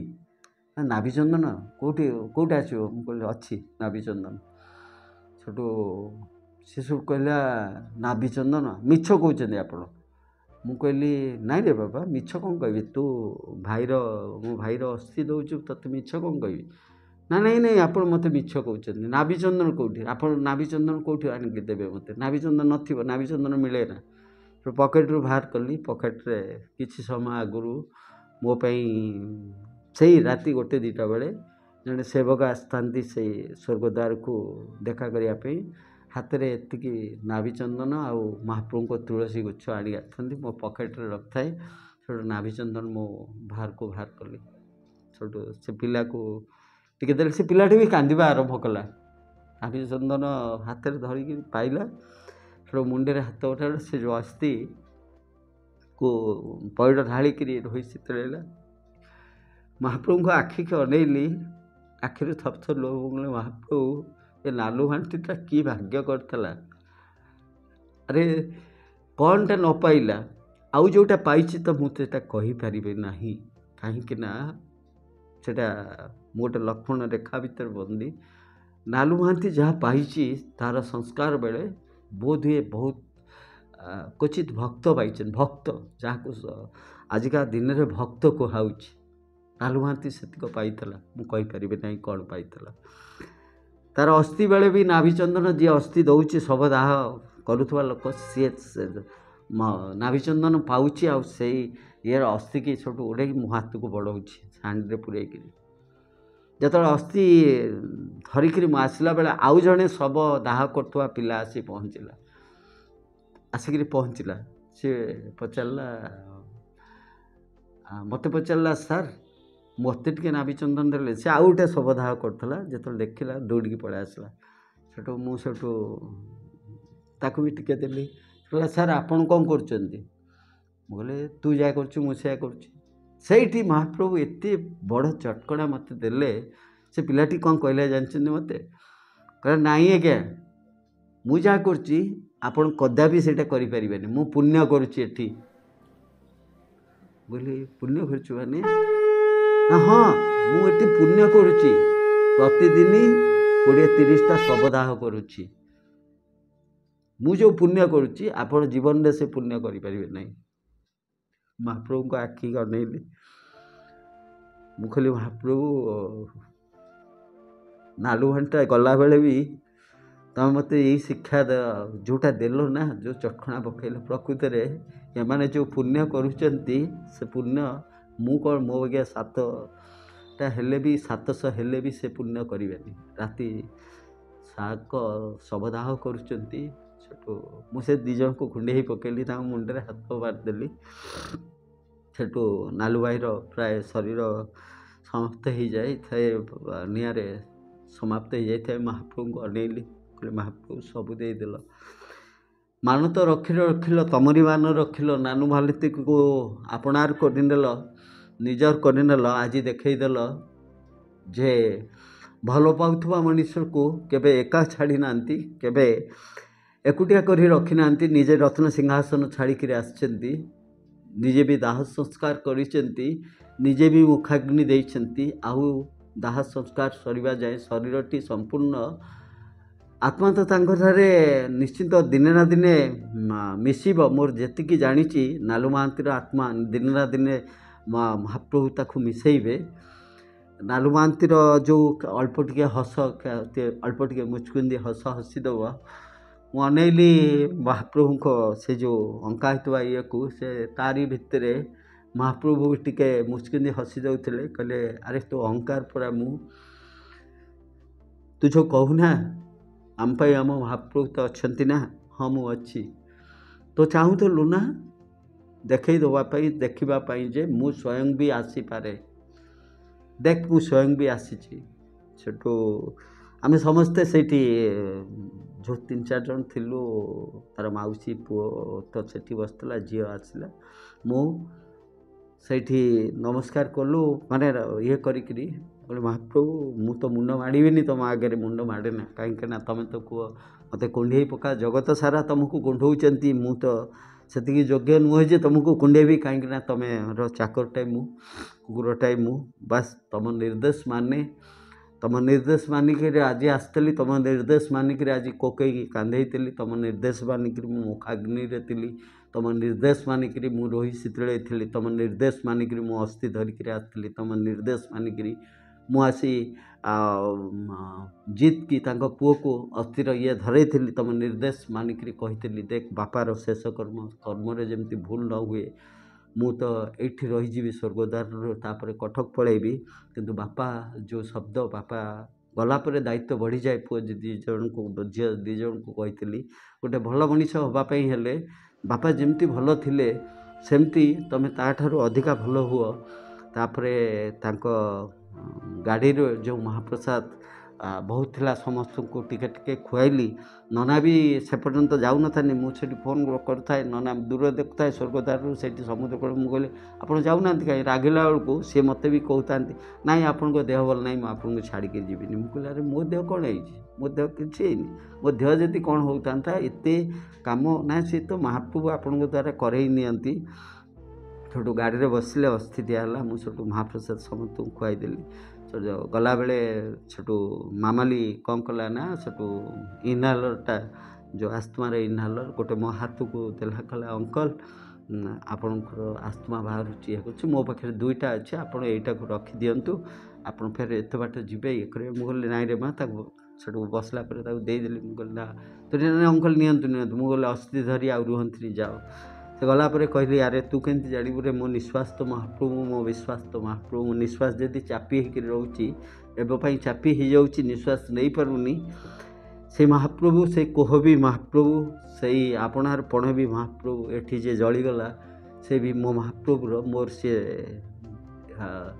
ଅନ୍ତରର, କିନ୍ତୁ ଠକି ଦେଇ ଚାଲିଗଲା। ବହୁତ କମ୍ ଦିନ ଭିତରେ ଆଶା ବହୁତ ଦେଖେଇଦେଲା ନାଲୁ ମହାନ୍ତି ମୋତେ ଆପଣାର କରିବା ଇଏରେ। ମୁଁ ଯେତେବେଳେ ଭାବି ଆସିଲି ଇଏ ମୋର ଆପଣାର, ଠିକ୍ ବେଳକୁ ସେ ଠକିଦେଲା, ଠକିକିରି ଚାଲିଗଲା। ଭଲରେ ରହୁ, ଯେଉଁଠି ଥାଉ ଭଲରେ ରହୁ, ସେମିତି ଆପଣାର ହେଇକିରି ରହୁ ମହାପ୍ରଭୁଙ୍କ ପାଇଁ, ଆପଣାର ହେଇକିରି ରହୁ। ମୁଁ ତ ଜାଣିଛି ମହାପ୍ରଭୁ ତାକୁ ଆପଣାର କରିନେଲେ। ଆପଣମାନେ ଗୋଟେ ବିଶ୍ୱାସରେ ଥିବେ, ଗୋଟେ ଭରସାରେ ଥିବେ। ଯେତେବେଳେ କେହି ନଥାନ୍ତି ନା, ଯଦି ଭରସା କରିଛନ୍ତି, ତାଙ୍କୁ ଭଲ ପାଇଛନ୍ତି, ତାଙ୍କୁ ନିଶ୍ଚୟ ଆପଣ ଖାଲି ନାଲୁ ମହାନ୍ତି ପାଇଁ ନୁହେଁ, ଆପଣମାନଙ୍କ ପାଇଁ ବି ଆସିକି ପାଖରେ ଠିଆ ହେଇଯିବେ, ପ୍ରତି ମୁହୂର୍ତ୍ତରେ ସୂଚାଇ ଦେବେ ମୁଁ ହିଁ ଅଛି, ମୁଁ ହିଁ ଅଛି, ମୁଁ ହିଁ ଅଛି। ଯଦି ମୁଁ ଅଛି ତାହେଲେ ସାରା ସଂସାର ନଥିଲେ ବି, ଯେମିତି ଏ ପରିବାରର କେହି ନଥିଲେ ବି ମୁଁ ଅଛି। ଦେଖ ମୁଁ ଅଛି ମାନେ ତୁମର କେହି ନଥିବା ଦରକାର ନାହିଁ। ଯଦି ମୁଁ ନାହିଁ ସମସ୍ତେ ଅଛନ୍ତି, ସମସ୍ତେ ଥିବେ, ରହିଲେ ବି କିଛି ଲାଭ ନାହିଁ। ଭଲେ ଥାଆନ୍ତୁ, ଖୁସିରେ ଥାଆନ୍ତୁ, ଗୋଟେ ବିଶ୍ୱାସରେ ଥାଆନ୍ତୁ। ଆମ ପାଇଁ ଆମ ମହାପ୍ରଭୁ ତ ଅଛନ୍ତି ନା। ଆଗାମୀ ଅଧ୍ୟାୟରେ ମୁଁ ଆସିବି ସୁନାବେଶ ଦିନ କ'ଣ ଘଟିଥିଲେ ମୋ କ୍ଷେତ୍ରରେ ଏଇ ଚ୍ୟାନେଲରେ। ଅବିଶ୍ୱସନୀୟ ଲୀଳା। ରହିଲି, ଭଲେ ଥାଆନ୍ତୁ। ଜୟ ଜଗନ୍ନାଥ।